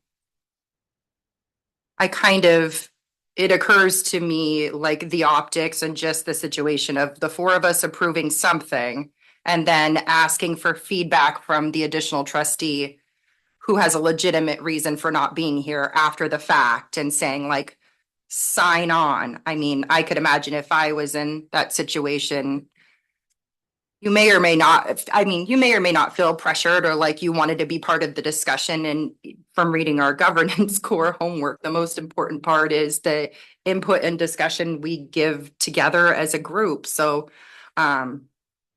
I think we should wait until the August session to attempt to approve the handbook personally. Okay, I'll come back on that, because I want to make clear, I was not suggesting we send it to her to sign on. We send it to her even if we were to approve it here, the point would be to send it to her and say, it's your turn as well to be part of this, and when you can, and to contribute the same way we all have in terms of editing towards it. And then we would have another in-person editing session to get all five of us to sign on, hopefully in August would be my goal. I think my first concern is any editing to a board document done offline, because all of the input and editing and feedback should be with all of us together, or else it gets tricky. The second piece is, I guess, are you saying that we're going to approve it tonight and then we're going to give whatever we approve tonight at the meeting in August to Laura to then say, are you on board with this also? No, I said the exact opposite of that. I'm not tracking what you're saying. Okay, clearly. so exactly. So what I'm trying to say is, I think I would like the four of us to have a contract, at least at a minimum, because right now we're all operating not at an old contract, without a contract, because none of us agreed to do that. And I think for me as president, I would like to have something where we're all on the same page with expectations of what I should be doing as president, but also what we should be doing as a board, as much as we can. And then once she comes back, we would say, almost exactly like we're doing today, here's the draft. But it's not a draft at that point. It's a contract that the four of us have signed on to. Right. That's kind of the distinction that I'm making, is that if we all make an agreement today, we're basically saying the four of us have a contract. You in? Well, no, but it's not, because we did the exact same thing last time. We had an agreement of five of us on the previous board, and we brought that to this board, and we couldn't come up with a solution from the previous handbook and contract. And so we then basically had to revise it, but we had all signed on to that previously without Beth and Mike on the board. And right now we're facing an extended absence of a board member. So does that mean we have no contract at all then until do we have all five here? And then what happens if I'm absent for the August meeting? then we just keep kicking the can and we don't have a contract. And so I guess what I would encourage us to do is to come up with something that we all four can agree with.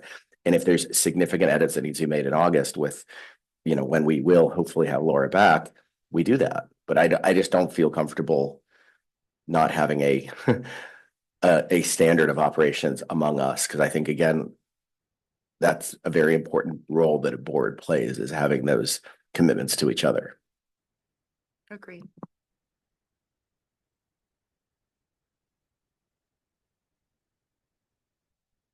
Well, where do we all stand? Are we, I think that the options in front of us, it's really loud.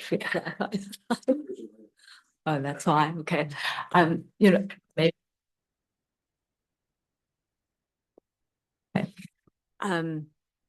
That's better. Thank you. Yep.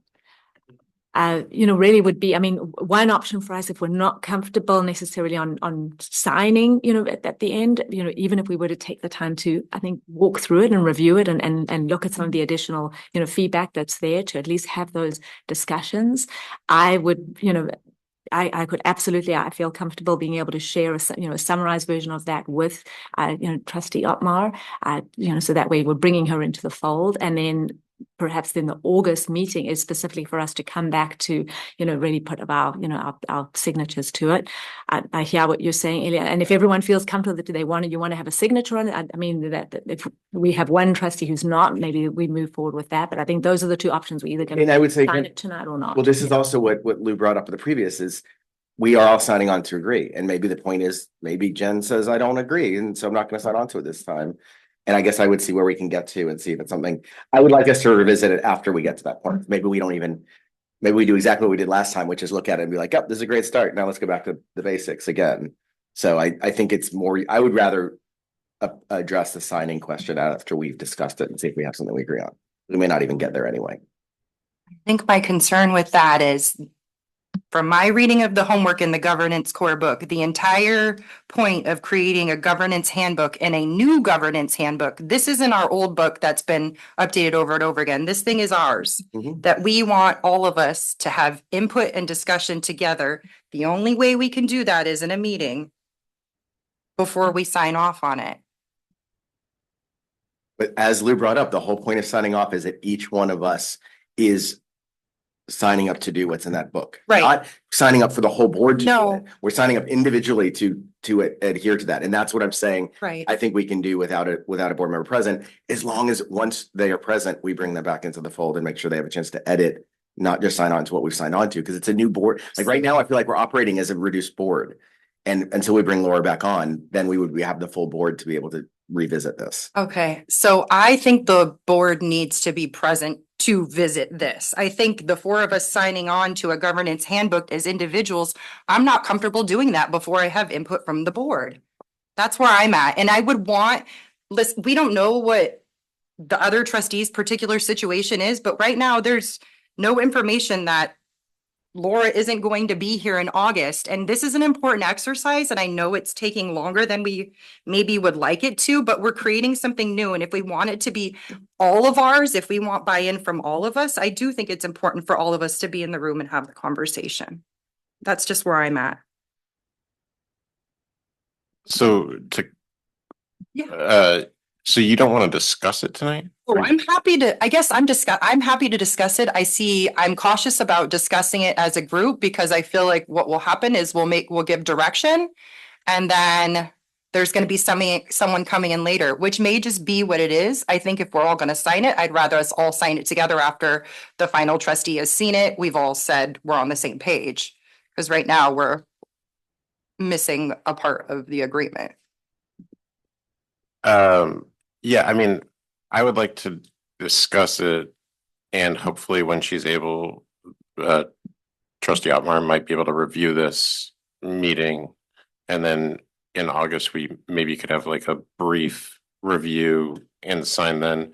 I don't see really the need to sign tonight because we're off this next month, so like we're not doing anything.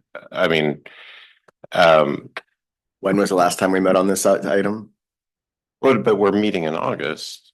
Potentially, unless something else comes up and pushes it back again. I mean, I'm just saying, like, we had had the same plan last time is my concern, and we went to where we are now because we've had other things that have come up and pushed our governance abilities or our governance meetings into the future. So I agree with you. We're off for the summer. Maybe it doesn't matter, but at the same time, again, I'm also saying we're also using our time up. Yeah. And we're not going to have actually any time to actually do it. So I don't want to focus too much more on the process.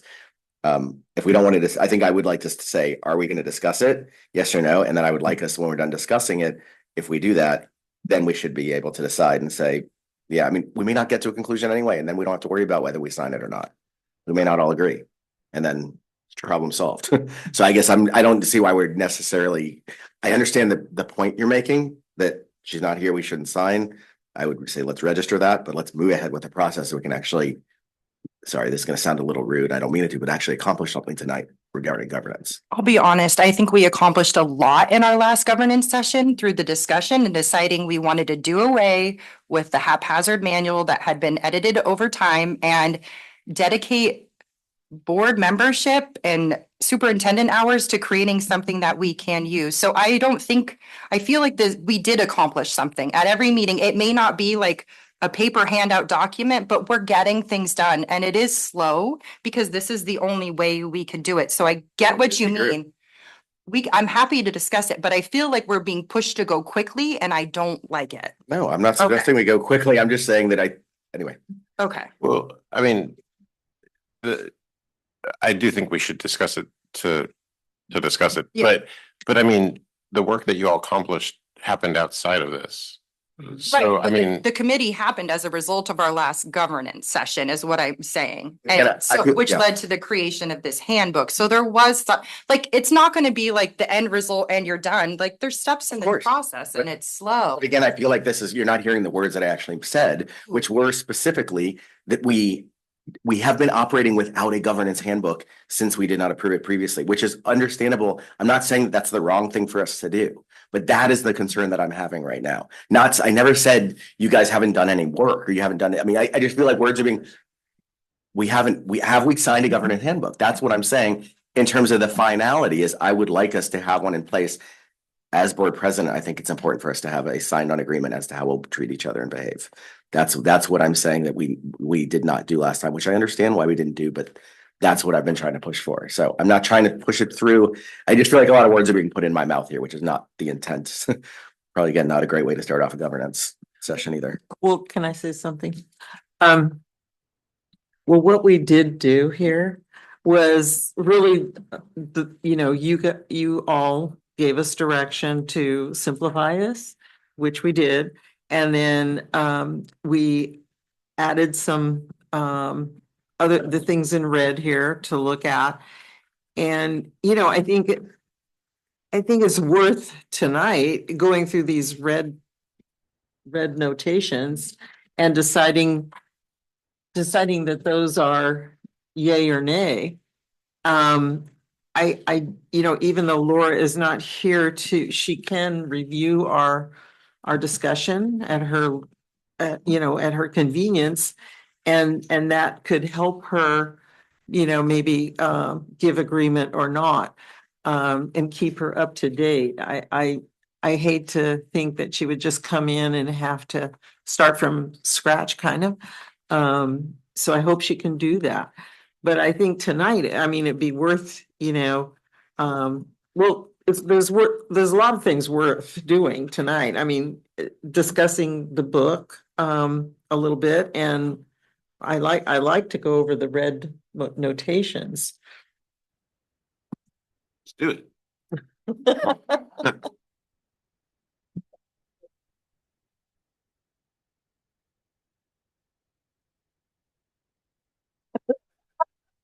What's the team build? Do we want to go with the team build? I think we can do a very maybe abbreviated version of it, and it's really just reflection time for us, and we'll do a report out to the whole group as opposed to doing little, parent shares. Are we good with that? Yes. Okay. All right. And for some reason, Lewis, now my clicker is not working again.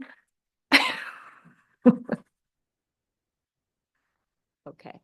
All right, so this is really the idea of this is to really ground ourselves in what sustains us and share what inspires our governance journey. So I know we've had some heated discussion here. And I think what I appreciate about all four of you as you've shared your insight on this is how passionate and committed you are to this process. And I think regardless of where we are right now, that's what came through that discussion. So I'm glad that we were able to come to an agreement where we agreed we're going to move forward with the discussion piece of this. So on that, let's ground ourselves.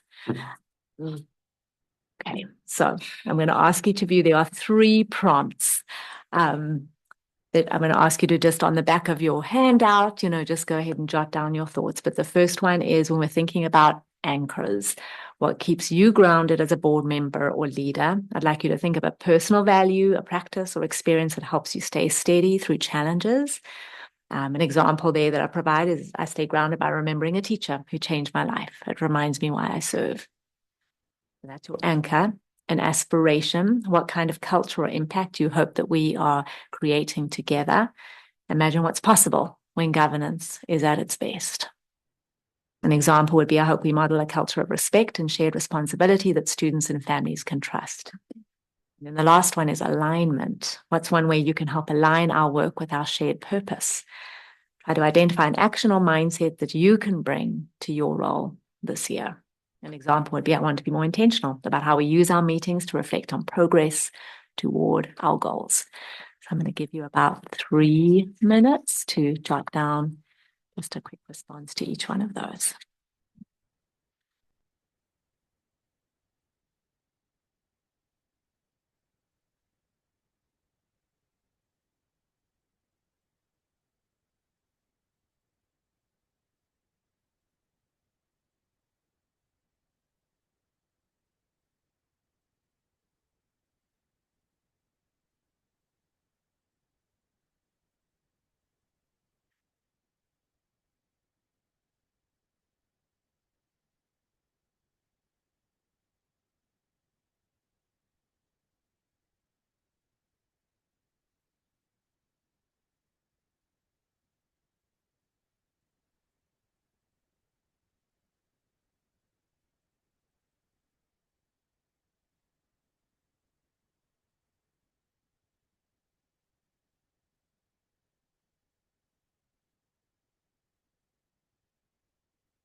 This in pair up, and share out before we share out as a group. But I think just because of time, we're going to go around. Does anyone want to share out their answers? Who'd like to go first?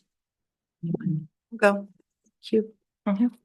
And it's funny because I'm probably like the same type of student who doesn't really want to go first, but I'm always up for volunteering. So here I go. And I'm worried I did it wrong, even though this is an exercise about myself. So here we go. I stay grounded by checking in with what my daughter would do. It's kind of one of my mottos. What would Emily do? And so that's kind of a compass for like what direction I'm heading and if it makes sense. Also Pilates.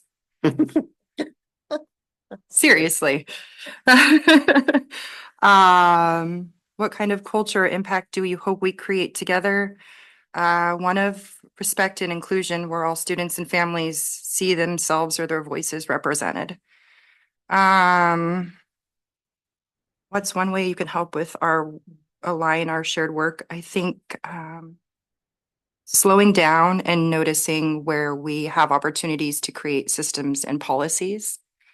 Because those are going to live on beyond all of us and the people. So I think just noticing when that comes up, because sometimes I'm quick to move on to the next thing, and maybe there's an opportunity for us to kind of memorialize and put things down. So that's it. That's awesome. Thanks, Jennifer. Who'd like to go next? I can go quickly. I'll say, in terms of my anchor, I am grounded by the growth, achievements, and accomplishments of the kids in our district, and reminded that that's why I do what I do. In terms of the culture, I put this in red in the handbook as well, but we, the board, should be setting the tone for the district and how we behave, how we treat each other, how we treat the staff, and how we treat the public. And then I just hope that's something that we can always be working to improve upon. And then lastly is I want to be actually the opposite kind of what you suggested, Jen, in terms of slowing down. I want to be effective and efficient. Being kind of punny here in my role as both a board member and president to make sure we are being able to give the district the board direction that is needed.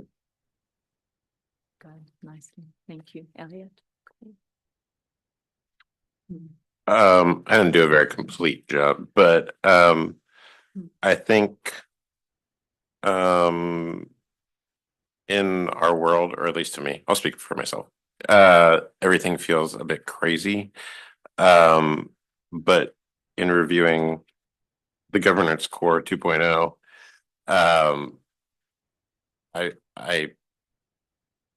they ask what makes a good democracy, and I really believe that education does make a good democracy. So being able to affect in some small way that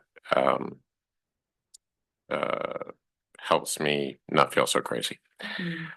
I want to create a culture where we make smarter kids who are smarter adults, and for a better democracy.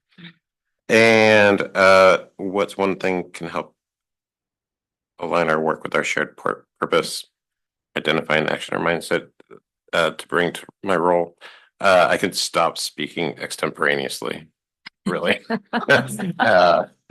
really jot down some more solid notes. So thanks for being vulnerable with that one. That's great.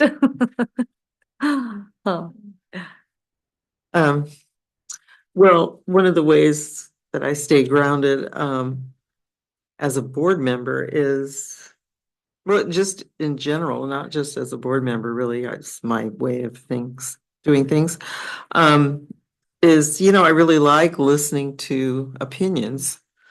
And I like deciding the pros and cons of those opinions in my own head, and like deciding whether, if I'm on the board, deciding whether I'm going to weigh in or not, that to me, I want to be grounded in that so that I'm not going off too much on a tangent or something, so I'm always doing that. I'm weighing things.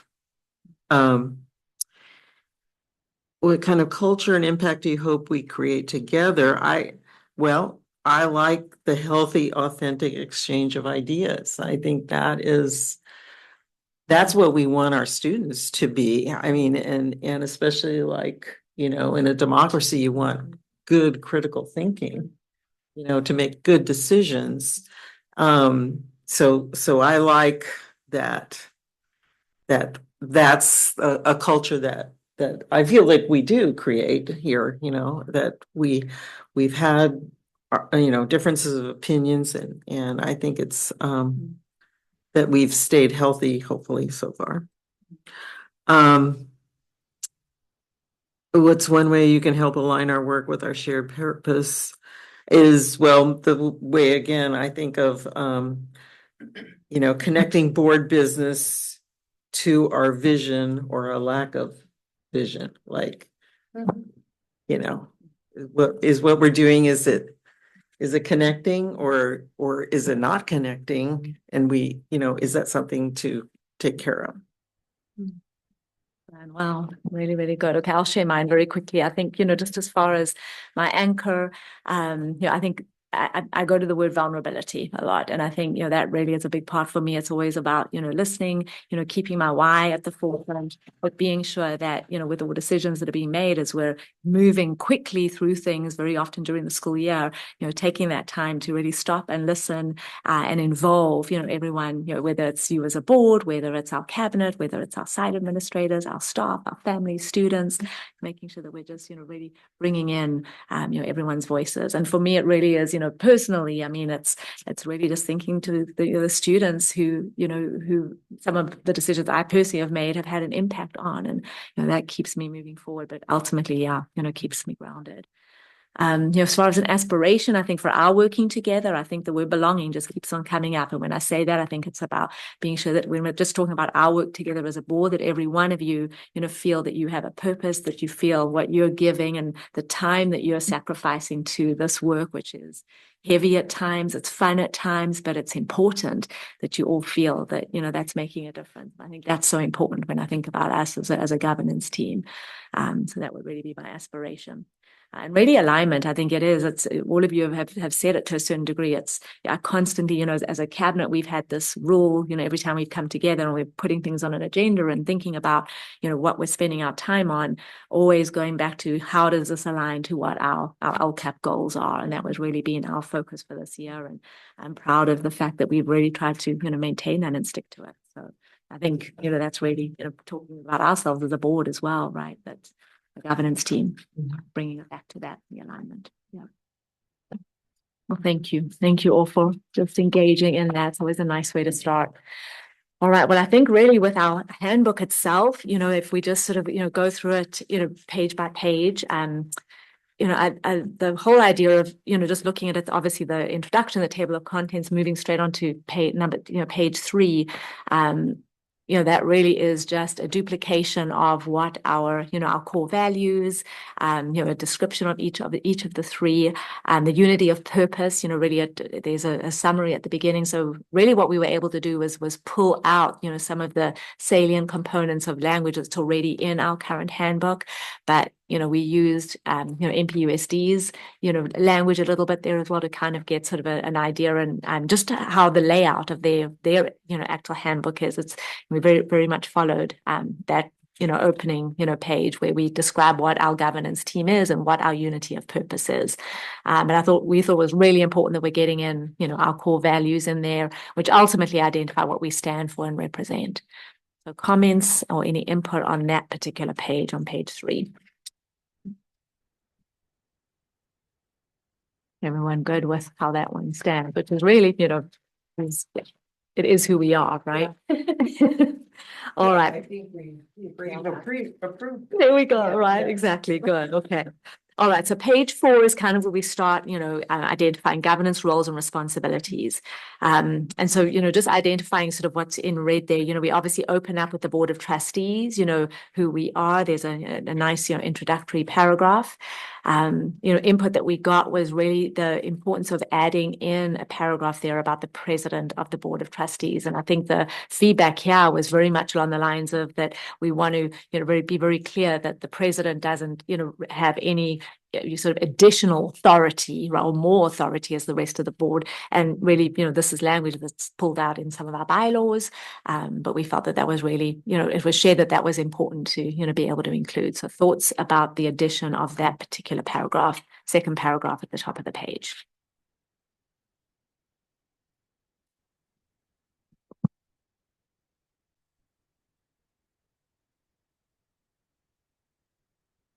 What do you think about that? I was the one that wrote it. So You wrote it? yeah, I was the one that wrote there. There we go. So this was me. Okay. And I mean, again, I took your guys' editing down and added more to it. So I apologize for that. But I was also going to suggest we probably put in a clerk section here as well with a sentence or two, because I think it's important to know the roles and responsibilities, not just of the board, but what the president should be doing for when a new president is elected or even wants to be president. And then the same for the clerk.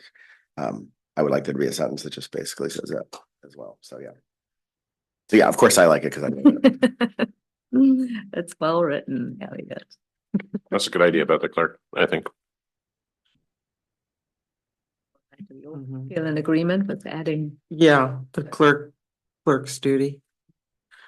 My only suggestion is, since you inserted the word parliamentarian, and I had already made a notation in I think in the norms or in our protocols, I think our protocols somewhere where it talks.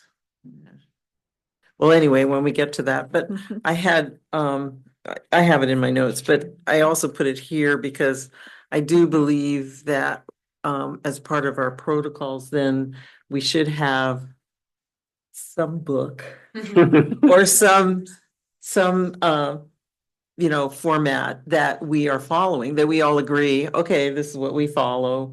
And it's not to say that, you can't deviate from it, you can, but this is helpful to have, and especially if you're calling yourself the parliamentarian. And that's something that, like when I was on the board before, we handed off that role to another board member who just happened to be really good at it. Right. And I think that's fine. Yeah. And I'm just saying that that's an option you could do. No, I love, again, that's the way this should be a living document. And we would edit this to say that the president or maybe we say or the board's appointee, not the his or appointee designated, or I'm designee. 100% supportive of that. The big, no, I agree completely with that. I mean, I think part of it is that every president that I've either served with or seen, like everyone does it differently. And I think that's kind of part of the goal, is that a president should be allowed to, like, yes, there should be a goal of how to do it. And I would actually say our alignment, maybe not with that book, it should be with the CSBA's 1-day course on being board president, because they do offer that.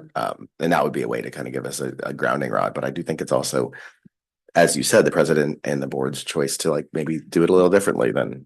Yeah, whatever, because, it just depends on the makeup of the team. But I do think that having some reference to what your parliamentary procedure is, whether it's CSBA's or, whatever, is helpful, because then you start to build that culture of this is how we do things. Right. And the other point I was going to say is I didn't include that. I pulled that from our board policy. So that's actually in the board policy that says the president shall serve as parliamentarian. Oh, so that's why. So I want to be very clear. I didn't write that because I think it's something, but it was something that I was trying to take things out of our board policy that I thought was okay. And I can tell you which bylaw if you guys want, because I have it there. Probably 9121. That sounds right. Which is the president, talks about the president, which makes absolute sense. And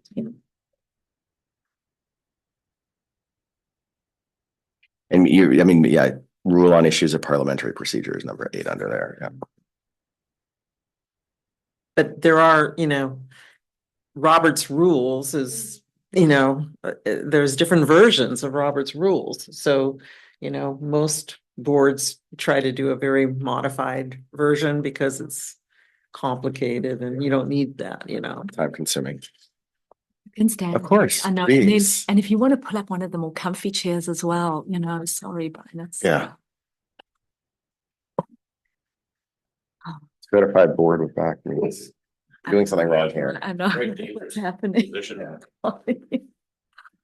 For anyone who wants to pull up one of the comfy chairs, please feel free to. So while Mike's doing that, if I can suggest, I mean, one of the things that I was going to suggest for the clerk's duty would be basically, I think it's to help with the rules and order, but also to serve as president when president is absent. I think that's the like board policy thing, because I don't think we have actually board policy on clerk. Yeah. But I didn't know if there's anything else, Jen, that you wanted to add to, since you're in the role now. Does that one sound good to you as a summary, or would you rather not see it in here? I'm comfortable with it if it makes sense for the board. Yeah.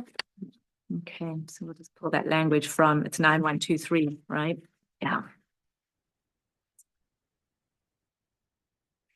All right. Yeah.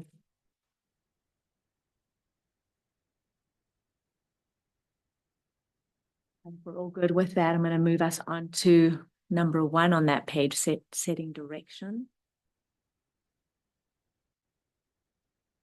Do you want me to present the ones that were my edits? I mean, just for simplicity, exactly. Yeah, rather than having you have to summarize, is that this is one that, what does engagement mean? And so is it like every one of us should be having coffee every week with at least one member of the public, or is it that there's these established processes in place? And I think you actually added some edits to what I had written, and I like the way this is. I liked Elliot's point when, the way it was written as it was, it kind of sounded like it was the board's, everyone individually, your responsibility to kind of seek ways to engage the public. And that can, as we all know, I mean, that could get very, complicated and kind of have everyone going down, sort of different pathways. So I think the language, based on Elliot's feedback was, let's really go, reference that and go back to what are our established policies, because we do have established policies to engage the public. And a lot of that is through our LCAP, engagement, which, board members are, really encouraged to, attend and listen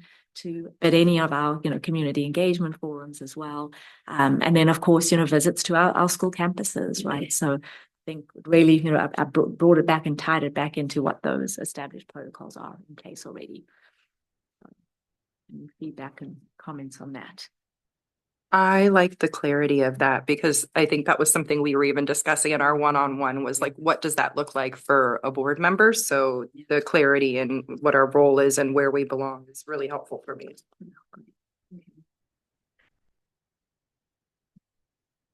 Part of my, just to add on to part of my issue is also the set direction part. Like, engaging stakeholders isn't really setting direction. It's the step after engagement that is so that's, I like addition by. Any other comments on that whole section on setting direction? Good with how that stands with those edits in red. Yes. All right, the next one, establish an effective and efficient structure. We had language there, and I'm going to have Elliot maybe just speak. Daniel, I just wanted, this is one of those, I was like, I think we all in our previous, where we did accomplish a lot, our previous governance session, we all, putting students first. So I just wanted that to be the same here, is that the primary responsibility is asking the best interest of every student in the district, not my student, not only the LGBTQ plus or straight students, but like all students in the district. So that was why I added that one there. I added the evaluation. I'll just go through all those. I've added the evaluation as well, because clearly that's something we do more often than selecting, hopefully. And then the curriculum, again, we don't really adopt it by ourselves, but we're adopting based on recommendations. And then the last part too is like, I don't think any of us as board members are trying to stand over John's shoulders to oversee planning and maintenance. Planning maybe a little more with the FMP, but it's really providing strategic direction for planning and maintenance was the way I saw it, the board's role. So those are my edits there. Also, there's some more on the next page, oh, yeah. Page 5. Yeah. And I think that those weren't necessarily all your additions. I think I just put them in red because there were some minor. The last one at the end was, so I could speak to that, but that again, the same point that I made here is, I think, again, if however we behave as a board is setting the tone for everything else. So if we are behaving badly, we are giving everybody else the right in the district to behave badly as well. My notes were that on the third bullet down, setting and adopting policy. I wanted to add, as well as becoming familiar with existing district policies, because that's part of your job. So, because it's the existing policy you need to know, as well as setting and adopting newer policies. Yeah, that's a great point. 2 thumbs up to that. Everything else in that one I'm okay with. All right, we'll add that. Any other comments on number 2 of our 5 core responsibilities? Okay. Well, number 3, providing support. There've no additions there. Any comments or suggestions anyone wants to bring forward now? And this is trustee support the district's work through action and behavior by. Well, number 3. Yep. Number third bullet, maintaining positive working relationships with all employees and valuing their contributions. The wording of that is kind of strange to me because working relationships, no. I mean, we really only have our working relationship with the superintendent, basically, as I see it. And I know what the intent is there, but the way it's written makes it sound like we're more involved than we are. Yeah, I mean, they do present to us, right? Like, so there's like, there is that side, Yes. but I see your point. Like, maybe we just need a little more clarity to what that actually means. Rather than just, yeah, maybe not positive working relationships, but positive professional relationships. Professional. Here, we're not working directly with them. Yeah, I think the working is, Right. gives the wrong idea. Right. And I'm just reading now, even though I went through this a few times, but Sure. that first bullet and the last bullet above are a bit duplicative. So if we want to get rid of the serving as an ambassador, because that's really what the first bullet of number 3 does, I'm okay with that. I missaid my editing, so we can cross out my suggestion of serving. The ambassador one. That is what the first one is. Or was at least meant to be.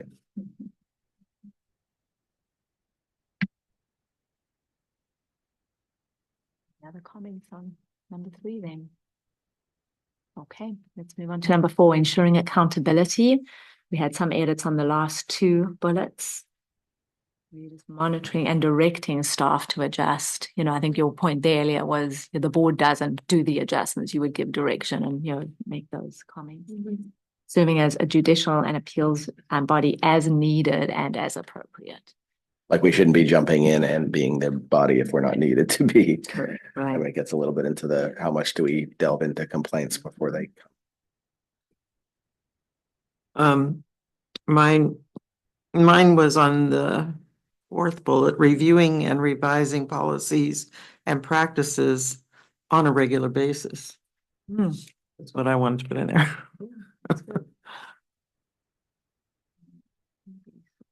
mean, do we want to be more precise and say quarterly? I mean, that's what the policy committee meets now, right? Or well, I mean, you might have some flexibility there, like what's appropriate for what particular policy you're talking about. What I wanted to see is that it has a schedule to it.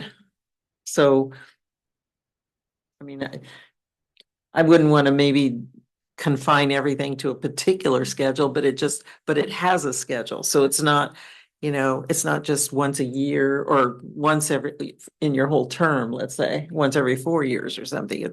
It has some kind of a schedule to it.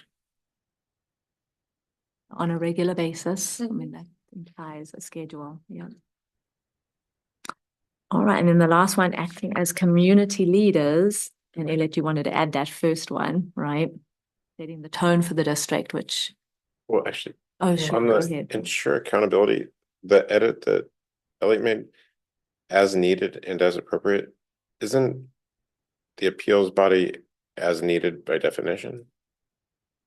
Or like, I guess that's my kind of my point is that I don't want people, and I guess you could argue that it's as appropriate, but like we should not be serving in that role unless the district is putting us in that role to serve, if that makes sense. That's where the as needed was meant in my mind. So if we hear of a complaint in closed session per se, we shouldn't be adjudicating it at that point because we're not needed, right? You could argue that's appropriate, but to me, the as needed is highlighting that it really should be a district decision when we're in Brown Act and law, policy and such when we actually are in that role. I guess more appropriate was a little less, like you might think it's appropriate to adjudicate every time there's a presentation, right? You see what I'm saying? Like appropriate, it has less of a definition to me than as needed did. And maybe we could be more specific as would be the goal there. Maybe it's in the wrong spot because it's not really ensuring accountability. It's more like for number 2, establish an effective and efficient structure because it's a system that is already in place to be used. I don't know. There's a number of these that could move around, in my opinion, to be honest. I don't have a problem with that, but would you have me more specific or less specific there is what I'm wondering, like for the as needed, like it could be like, at the behest of the district and as appropriate, or, all of it, yeah. Actually, We're gonna leave that one as it stands then. And so, yeah, on number 5, adding that first bullet, setting the tone for the district. I think that, it's a big part of the role that you all play. The 4th bullet, Elliot, you wanted to add advocating as a unified board. This was a big one, is it the way it was written was kind of like we each advocate. And I think individually we should, right? We should be able to advocate as an individual, but if we're acting on behalf of the board, 91-21, the president is supposed to do the advocacy on behalf of the board. So that's the unified part. Thank God. I know we can take that out and we can have that. No. Okay, but it's like because it gets wild if it does. If everybody's advocating, yeah, if you have like 3 people, that's why I thought that was important to add. Yeah. Those edits for number 5. Okay, wonderful. All right, the next one, creating and sustaining a positive team culture. So we've got a nice little introduction that goes into that. And then really we go straight into our norms. And really, these are the 6 norms that we had from our handbook. But if you remember, for each of those norms, we had like, I don't know, 15, 25 bullets, right? So this honestly is really just a summary, right, of each one of those without going into all the minutiae and the details. And so really, accountability, competence, and judiciousness are the first 2. At this point, we don't have any edits unless anyone is bringing forward any right now. We're good with how those 2 stand and read. It's got almost all the points in there that I thought were important from before. So very good job condensing. We do have some edits to 3, ethics and integrity. And here too, Elliot, his proposal was adding those 2 sentences in red. Yeah, and I'd be okay with potentially just doing one or the other. But because I think the second one is kind of a clarification on the end of the first point. But I was kind of surprised we didn't see the Brown Act anywhere in here. Maybe it's because that's not a norm, but I do think it's important to have in there that we're not doing the things we shouldn't not be doing. Well, following the Brown Act is our ethics, Yeah. I'm okay with that. I might suggest we cross out the and only discuss issues in adherence to the Brown Act to be we adhere to the Brown Act and and do not engage in serial or multi-board member, like that, basically combining those 2 sentences into one potentially because it's a little duplicative, but I don't feel strongly, obviously. I'm happy with how it read. Is it well, it's not really duplicative. Okay, good. I don't think because, excuse me, Mike, but only because there's other things you could violate the Brown Act by yourself, so the second sentence is kind of important because that was a newer, updated version of the Brown Act, because I don't remember when the first time I was on the board, I don't remember Remember this Facebook? emphasis on serial meetings. Right. Yeah. There you go, right. Sure we have them. Without knowing it. What'd you say? No, actually, you.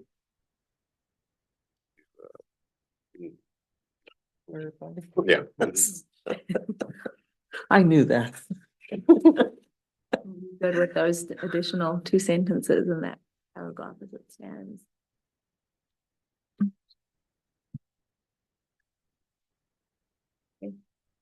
All right, solidarity, how the board communicates and support, respect, and consideration were numbers 4, 5, and 6, and we don't have any edits this time. Well, I have to say something about communication because it's mentioned a lot. Yes. All right, and it's mentioned that, you must be civil and respectful, but as a teacher of communications, what's being left out is how. What are some parts that come under a problem area? Okay. Because right now, when we started, I'm getting the feeling that Elliot did not feel validated. And so he's sitting on that right now. And so that is something that, in communication, you do want to take time to validate people when you don't agree with them, before you make your point. So that's something that, is I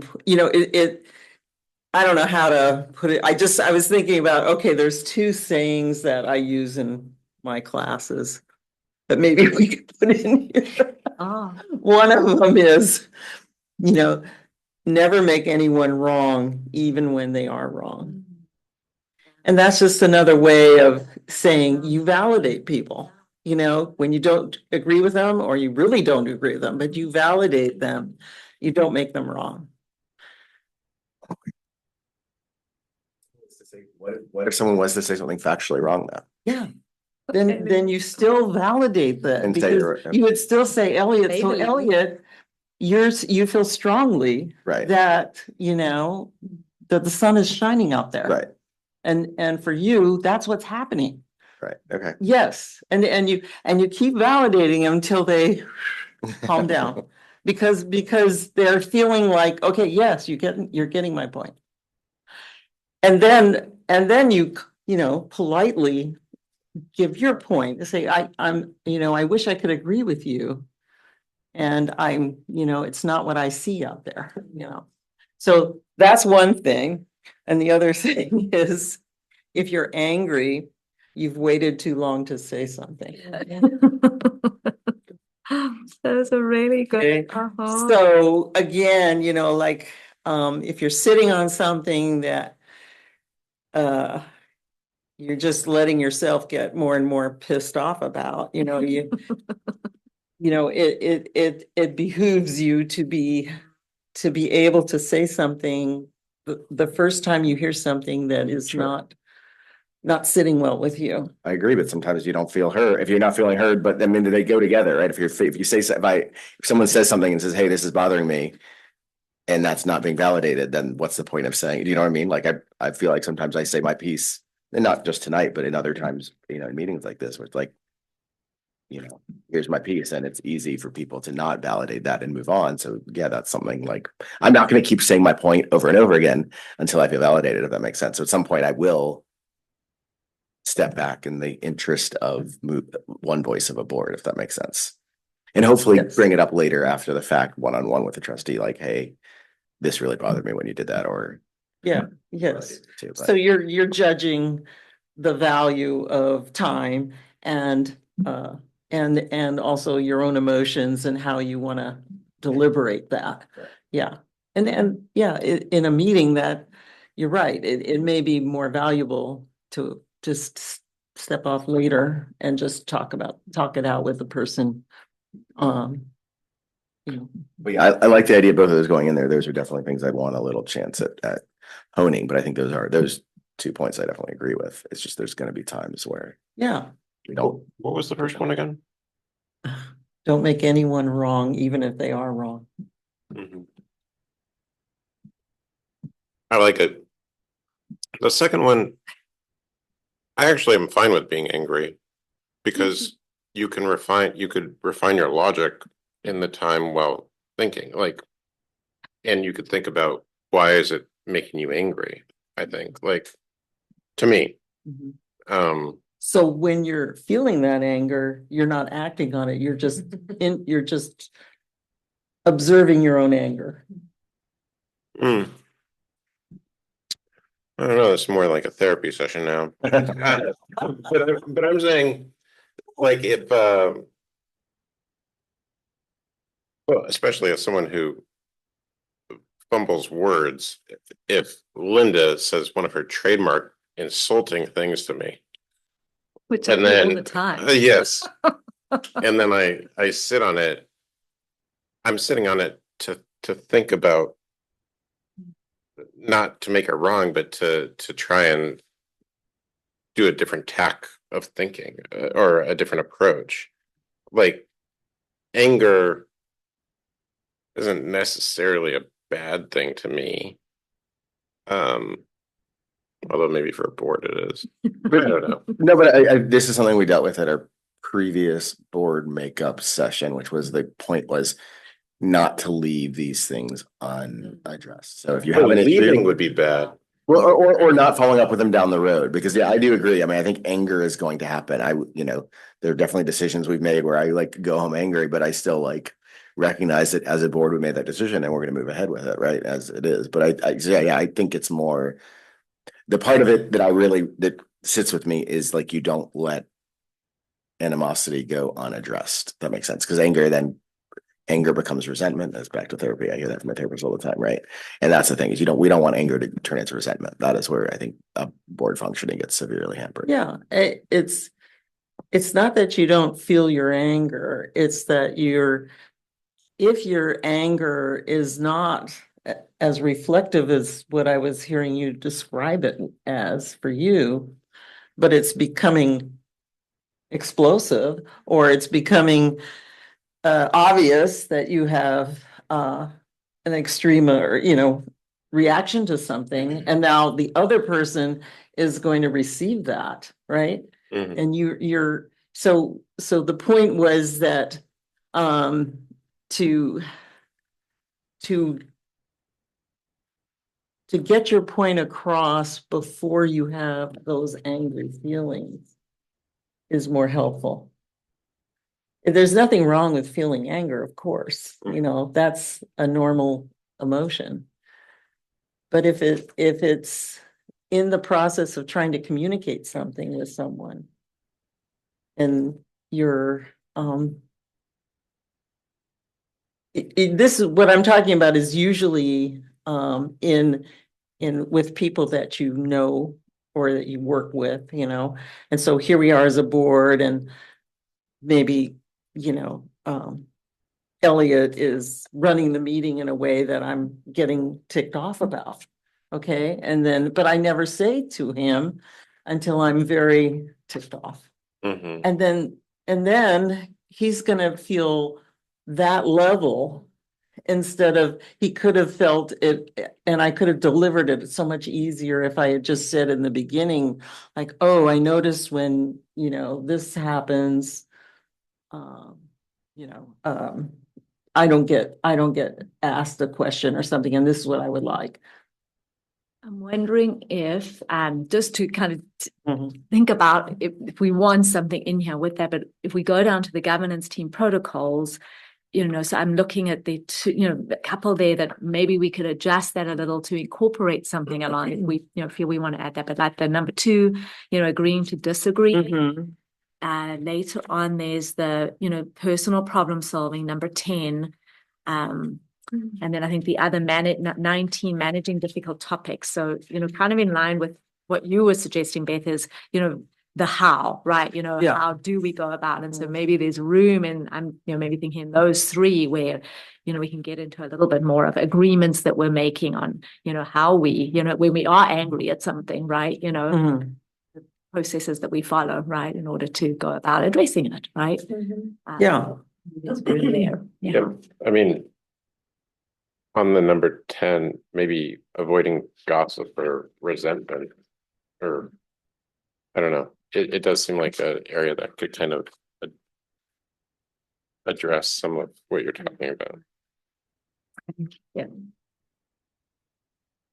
And I just brought that up because we say it, but we don't have a way or an agreement on how we. Yeah. I agree. Yeah. Yeah. Yeah. How do we There do we it? go. How do we do We it? agree to, right, addressing. Yeah. I'll try and incorporate some language in there along what Okay. what we've had discussed, and we'll see how Maybe. people like that. Otherwise, I right? would say, think well, it's you all have to take my agree. class. No, The long call, and then we have to pay you. We saw this teacher come out there for sure. It was great. I love it. Oh my goodness. And teaching through asking questions. Yeah. I like that. Very good. All right. So really, governance team protocols, then, we've got, numbers 1 through, 21. So I know there are a lot here. Really, this was sort of a combination of pulling, information that we had in ours, but also when we met at our last governance session in looking at NPUSDs, this is really where we sort of try to model a little bit more of, what they have. So it was kind of a combination of taking what was in ours and modeling, sort of their structure, right, and format. But this is really. But you made it look so much more digestible. Yeah. Yeah, you did. And it doesn't look overwhelming. It just looks like, oh yeah, I can read through this quickly and. Right, there Yeah. you go. You have one grammatical Yes, thing. tell us. Number 1, no needs to be in quotations. No votes or So like no votes or abstentions are allowed. Oh, you're right, exactly. There should be Very good. no votes. Yeah, thank you. Yeah, I like That's a that. very good catch with that, yep. Okay, so that one, number 1, I put at the end of that, abstentions should be made only in times of conflict of interest. Yes, exactly, indeed, yeah. Oh, what are you holding up? Oh, no, this is This is page 55 don't. in how to be. So that's why I felt like it was really Very important good. to I do love tonight. that you pulled that up. That's great. Like abstentions are not when you. When you Yeah. didn't like it or. Yeah, exactly. You have to vote no or yes. Abstention is like, I actually have a reason I'm not allowed to vote on this. Yes, yeah, it's not a protest vote. Exactly. Yeah. It should only be used, the circumstances that should be laid out are very clearly in here. Yeah. Are we adding that then, the no abstentions? If everyone's in I think that would agreement, be yes, good. yeah, okay, then that'll be added. Good, thank you. Agree to disagree, agenda development, criteria for evaluating programs, anonymous information. We added, there is an edit to anonymous information. Yeah, I guess my point is that really on the same level as the rest? Like. I mean, I to me, anonymous, that one, I think always it's better to have a named complaint, but I just don't see that as I don't see that as a governance team protocol. I think that. Which one are you on? Number 5. I don't see the point. That's an interesting one. Yeah, I don't know. Yeah, I mean, this one struck me as weird too, because it says that the use of discourage, Mm-hmm. like when would be an okay time for anonymous, like If you make a complaint about something that happened to your child, that's board parent. Line crossing, but I could see a situation where you may not want to put your child in risk and be like, my child has been, harassed by this teacher. Like maybe you'd want to be more careful and say, that'd be. well, I was thinking of a threat. If somebody threatens with an anonymous letter or something. That's not a complaint then, though. It's the end of a complaint. Well, we did get one like that. We did, but this is for the board. This is governance team, right? Are we supposed to be? Oh. Yeah, this is the government. Like, are we supposed to not be making anonymous complaints? Wait, What? that was a That's double not negative. clear. So this says, Oh. anonymous complaints are discouraged. Are we saying anonymous complaints from the board are Yeah. discouraged? It's a governance team protocol. But how would they be anonymous if I had a complaint? I could go to couldn't- Linda and say, I want to tell Beth, I really don't like her purple jacket tonight, but I don't want her to know it's coming from me.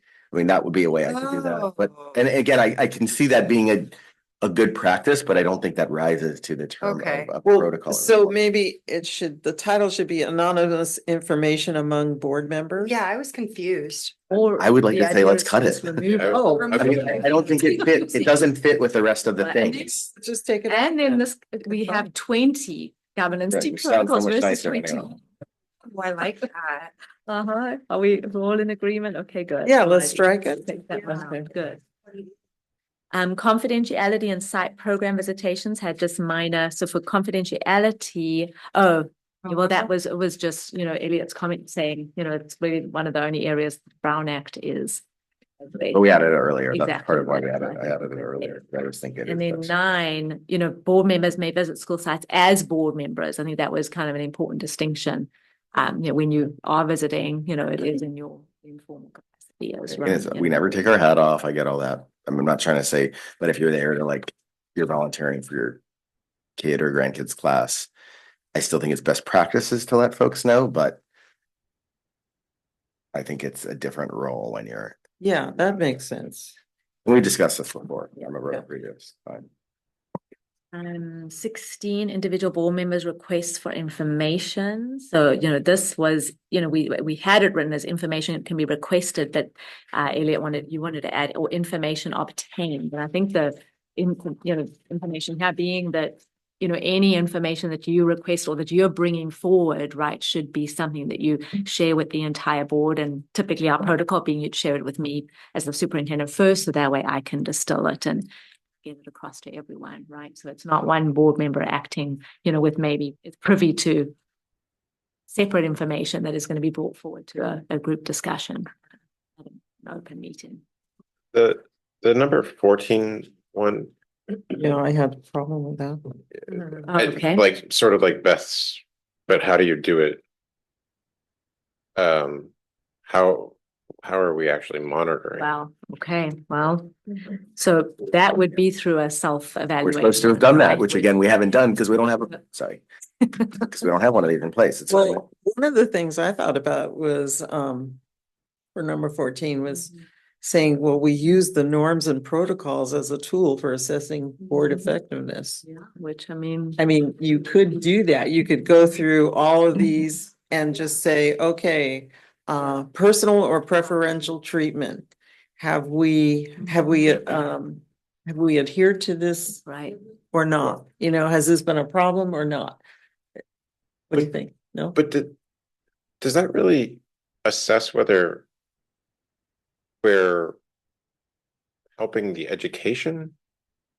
I mean, isn't there's like that's only if we're treating each other right. That's not, are we being effective as a board? Yeah. In actually, in terms Well, of that the one, district. yes. No, but I'm saying there's a governance knows are we behaving the right way? But then there's have we as a board actually moved the needle at all in a district operations and student achievement, et cetera? I think is what you were getting at. Yeah. So that's the part that when you think of self-evaluation, that's what you're thinking of. I think that's why Part of people, I mean, I guess people want us to be nice to each other and everything, but really, I think people voted for us and are in support of Dr. Adamson because they want the education system to keep on moving forward and be good.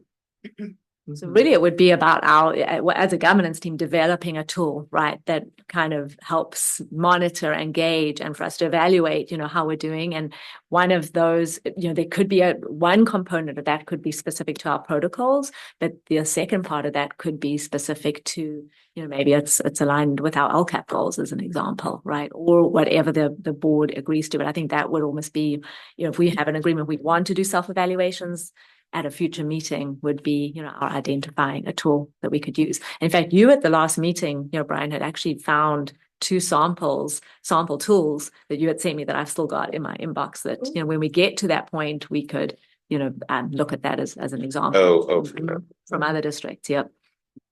Yeah, because in my mind, a self-evaluation is about how we work together as a team.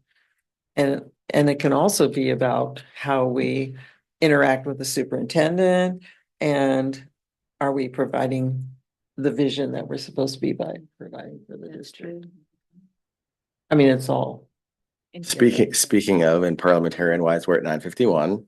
Do we want to extend the meeting? I'm not going to make any suggestions or motions. I'll leave it to everyone in there. Till 10:30 or when? I'll let whoever wants to suggest. I'm happy to partake, but Are we going over the books too? We're supposed. I think if we just focus on the handbook is what I would think, and we end there, right? Yeah. I mean, that would be my suggestion, and then we revisit the reading part of it, right, when we come back. How does everyone feel with that? That's what I think too. Yeah. Let's just finish the 20 now. Yeah. So I'll put in a book for 10:30. Just to cover Okay, ourselves. same too.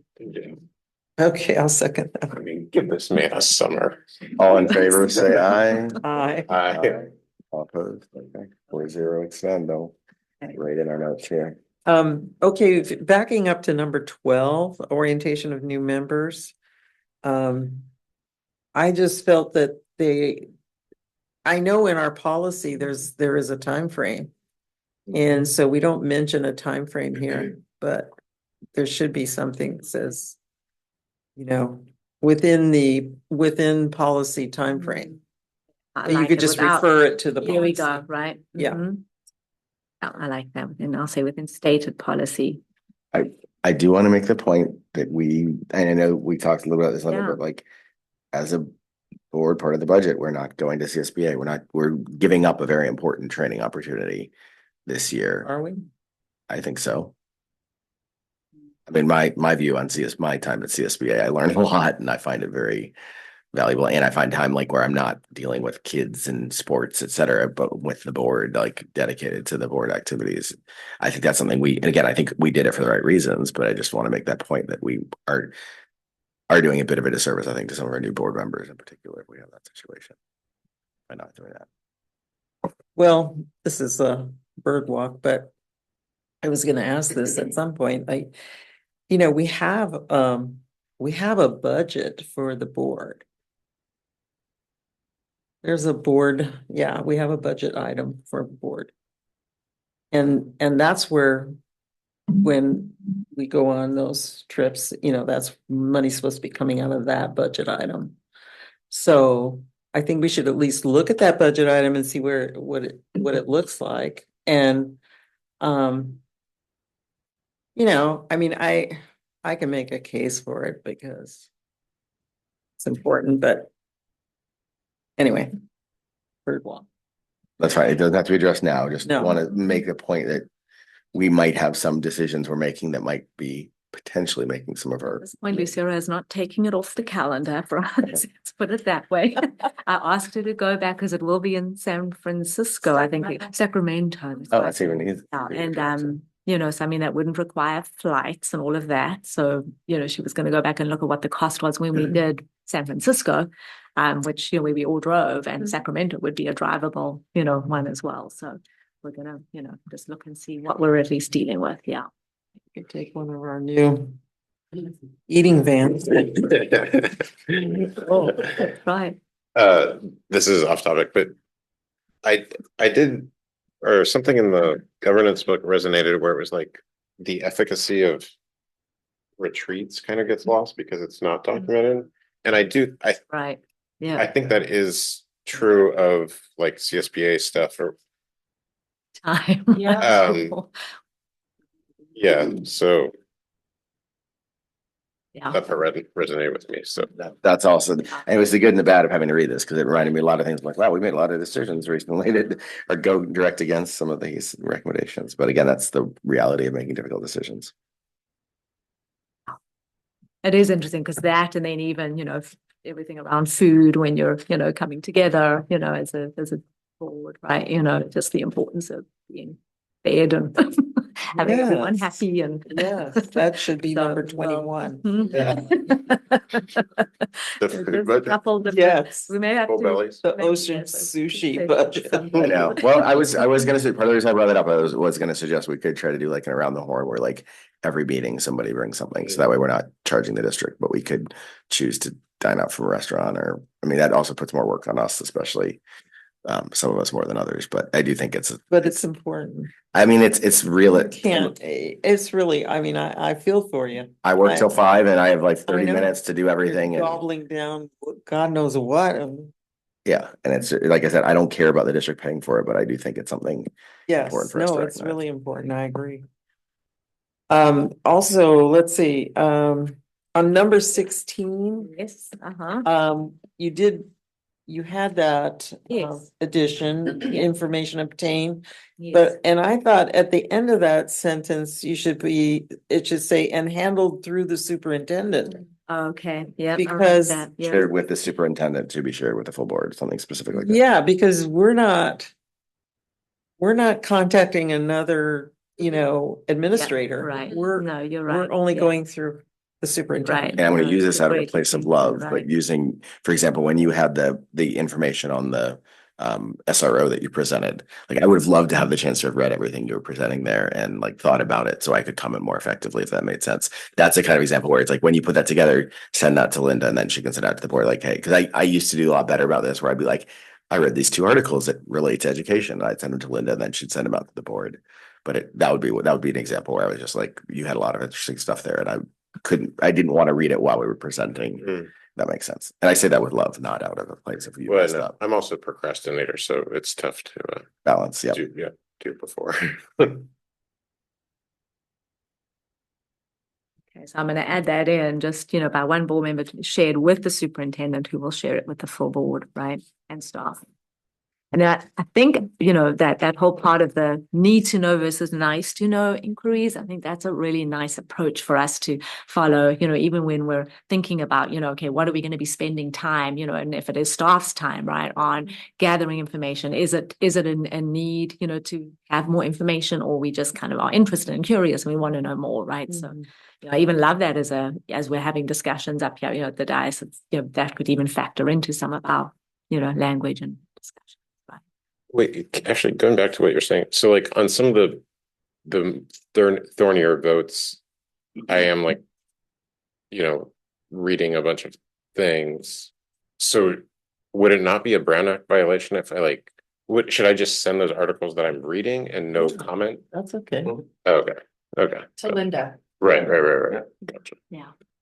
Yeah, it's kind of like the whole purpose of just even the trustee document with all of the questions, right? That whole idea is if a trustee has a question, there's good information that comes into that. And that's why we started that whole process of then having a place where we can, answer those and then, where the information can live, right? So all of you then come in with the same information, prior to those discussions. It also sometimes, it does give an idea if you've got an idea or a thought about something that may spark another thought from another trustee. Just having that, in advance is helpful. It also helps us as a staff as well, I think, just be better prepared for, what may come up, that we can respond to, that in real time as well. The other comment I was going to make on that, again, tying back to that same is it's I think there's also the role of the info discussion items versus the action items where we have something in info and discussion, and we're not always gonna do this. I come up with ideas every time I hear a presentation and I'm like, oh, I probably should have sent that into the question or, but we should be really trying hard when we get the information to be providing our questions there so that we can make as informed decision as possible for the action, if that makes sense. Because otherwise what can happen is that's where there's no surprise. Like, I think a lot of times we're living in the moment, not by any fault of ours, but just because we haven't adequately said, okay, this is the information we want from the district to get back to be able to make our decision, if that makes sense, during the info discussion. So that's something I think just ties into that as well. That makes sense. Also, in terms of transparency in our district, can that document not be just posted for public or I think there is. Oh, the question and answer from the board members, you mean? The Google Sheet thing. Uh-huh.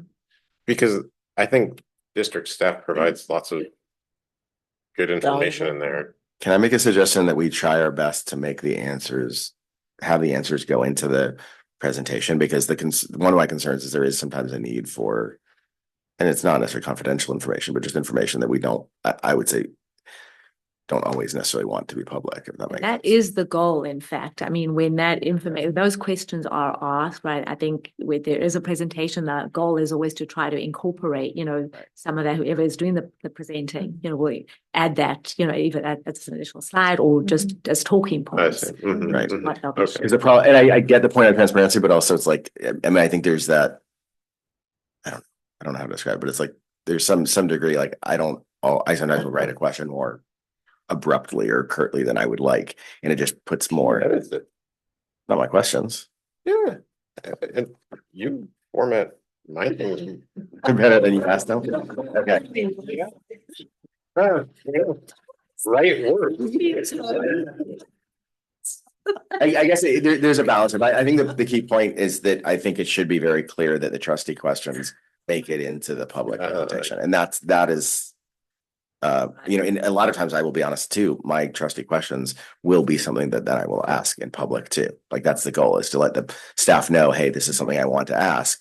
If I get a good answer back from it, it still might be something useful for the other, Yeah, I mean, but also like not everything, this is off topic, sorry, but not everything ends up in a presentation. Like if there's a question about like a contract, right, budget, I think it's still value. I mean, but then I would suggest you bring it up. I would suggest if you have a question about something like that, then you think it's important for the public to know, ask it again and during our board meeting, because that's unless it's consent, because then the idea is we don't necessarily want to be. But if it's important enough that it needs to be part of the public, then you should pull it and do it.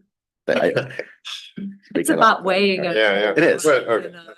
But yeah, I mean, I totally get your point. It's just, I mean, yeah.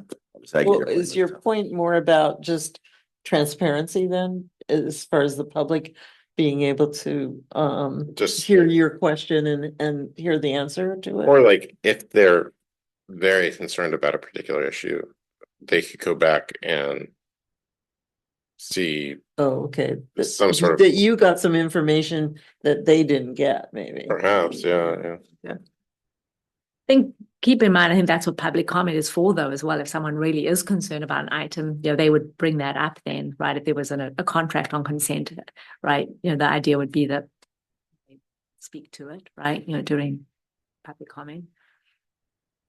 Yeah, but then you can't.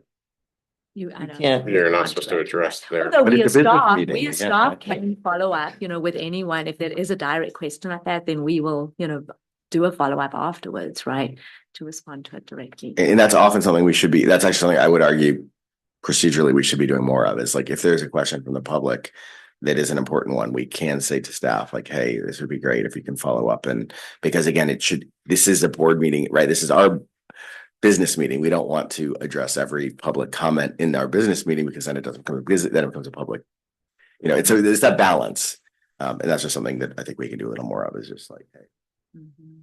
Well, I think that if you have a public comment at the beginning of an agenda item, and then you go to board comments, then the board can say, oh, yes, what that person said, I have that same question, If the public comment comes after all of our discussion, then you don't have a chance to say that. Right, the way we've been, yeah. But I also think that there is that balance too, because there have been times where every public comment, like, it risks. I would say, in my experience with just watching board meetings, when there's even a lot of that, it risks us going again from being a public meeting of the board to an open forum. And I just think that there are definitely times where a public member will bring something up and you're like, yes, I need that answer too. But I think there's also times where it's brought up where it's probably is just best for a one-on-one with the staff. And I do just say, like, that's under each of us to decide. But all right, back to the book. Well, these are all parts of governance, right? So we're done. So really those were, I mean, those were the adjustments. So that would bring it down to 20 because we eliminated one. And then really the next is the links to all of the board bylaws. And, I think as we discussed this as a subcommittee, the idea with this is all new board members, as they come in, part of that orientation, they would receive a copy of this handbook, but then, all the links to the bylaws. And, Beth had the idea of even, that initial manual, even, printing out. Yeah, I'd like to see the If there was a 9,000s, request. Yeah. a copy with this, because that, the rest of the bylaw or policies and bylaws, you can, you pick and choose as things come up. Yeah, sure.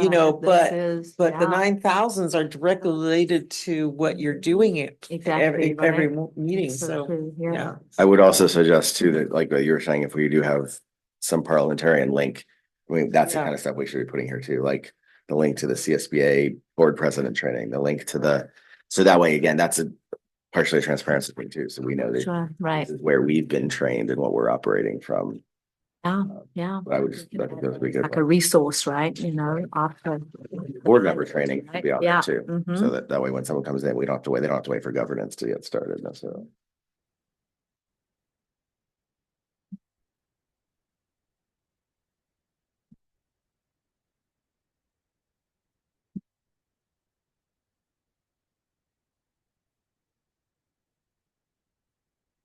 Okay, well. Here we are with closure to our handbook. Yes, okay. I'm gonna say for the record, and I'm not gonna put any pressure on any of you. I know there were edits made, but I'm gonna sign on to this to say that I feel it's very important that I adhere to these rules. So you guys can do what you want with that. I'm not gonna suggest we all do it, but I do think it's important for me to say I'm committing to this as it stands currently. I'm okay with that. Okay. What about you, Mike? You'll send another copy of that with just the revisions, right? Yes, I'd just like we'll to go ahead and make those that. additions, yes. Yeah. Yeah, and there will then be sort of a signature page that, attaches to that if anyone wants to, okay. Thank you, you three all for the work too, again. And your edits. Oh, Well, I think it's been said a lot, and both, Beth and Jennifer mentioned this, but we did a lot at our last governance session. I know I think everyone walked away feeling like, oh my gosh, I was starting, but just the fact that all of you, were putting your faith and trust and had that agreement to, have two trustees represent you and take all of that information to put it into something that's a lot more concise and just manageable. And that's huge, right? And so just our ability to be able to agree and move forward there as a governance team, that was enormous. So when you say thank you to those who are in the work, thank you to all of you, right, for just I'll be able to work on that together. Your time to make some edits ahead of time, so that was good. Exactly. That lag is that's right, helpful for that. Oh. All right. Well, we will make these additions and send this along, and then I will follow up with Trustee Otmar, to be sure she's where we are with it and fill her in. Yes. Okay. All right. Thank you, everyone. No, appreciate you all. Reading. Oh, yeah, we do. We have to read. Yep. Oh. So reading, I know you all did it, and because it came through in our discussions already. So I think when we do our next governance session in August, and then what I thought would be kind of fun to do with this is that each of you maybe pick a lesson in here, whether it's you find it's applicable to you or it's applicable to something that's occurred before. So just take the next 2 or 3 weeks, kind of peruse it if there's one that sort of stands out to you. And then I thought it would just be kind of fun if each one of us sort of brings forward and, we can kind of do a little mini presentation on it that kind of just speaks to and what's the lesson in there, and then try to, and I'll put this all in an email on my next update, but try to connect it somehow then to our handbook, right? And something that's sort of in there that we can tie it into a learning lesson for all of us. It'll just be a fun activity. It's funny. It is, right? It's written with a sense of humor. And I'm so sorry. I thought you had a copy of it, Beth. So I know Lucero ordered. Yeah. I Going through. remember, Elliot talking about it. So I heard the title. Yeah, right. Well, Lucero's ordered a copy for you, so you will have it in a matter of days. So that way you can do yours. You gotta stack them in your. I did two and I was looking, and you're welcome to take mine. Do you want to take mine in the meantime until you have yours? Like I said, I did read. I'm so sorry. It's highlighted our names and everything. Stop it. It's funny. Oh my God, I have to go into a safe. That's hysterical. Oh, man.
It's currently 10:11 and I'm talking us out to our next meeting of August 7th, PGUSD board. Thank you.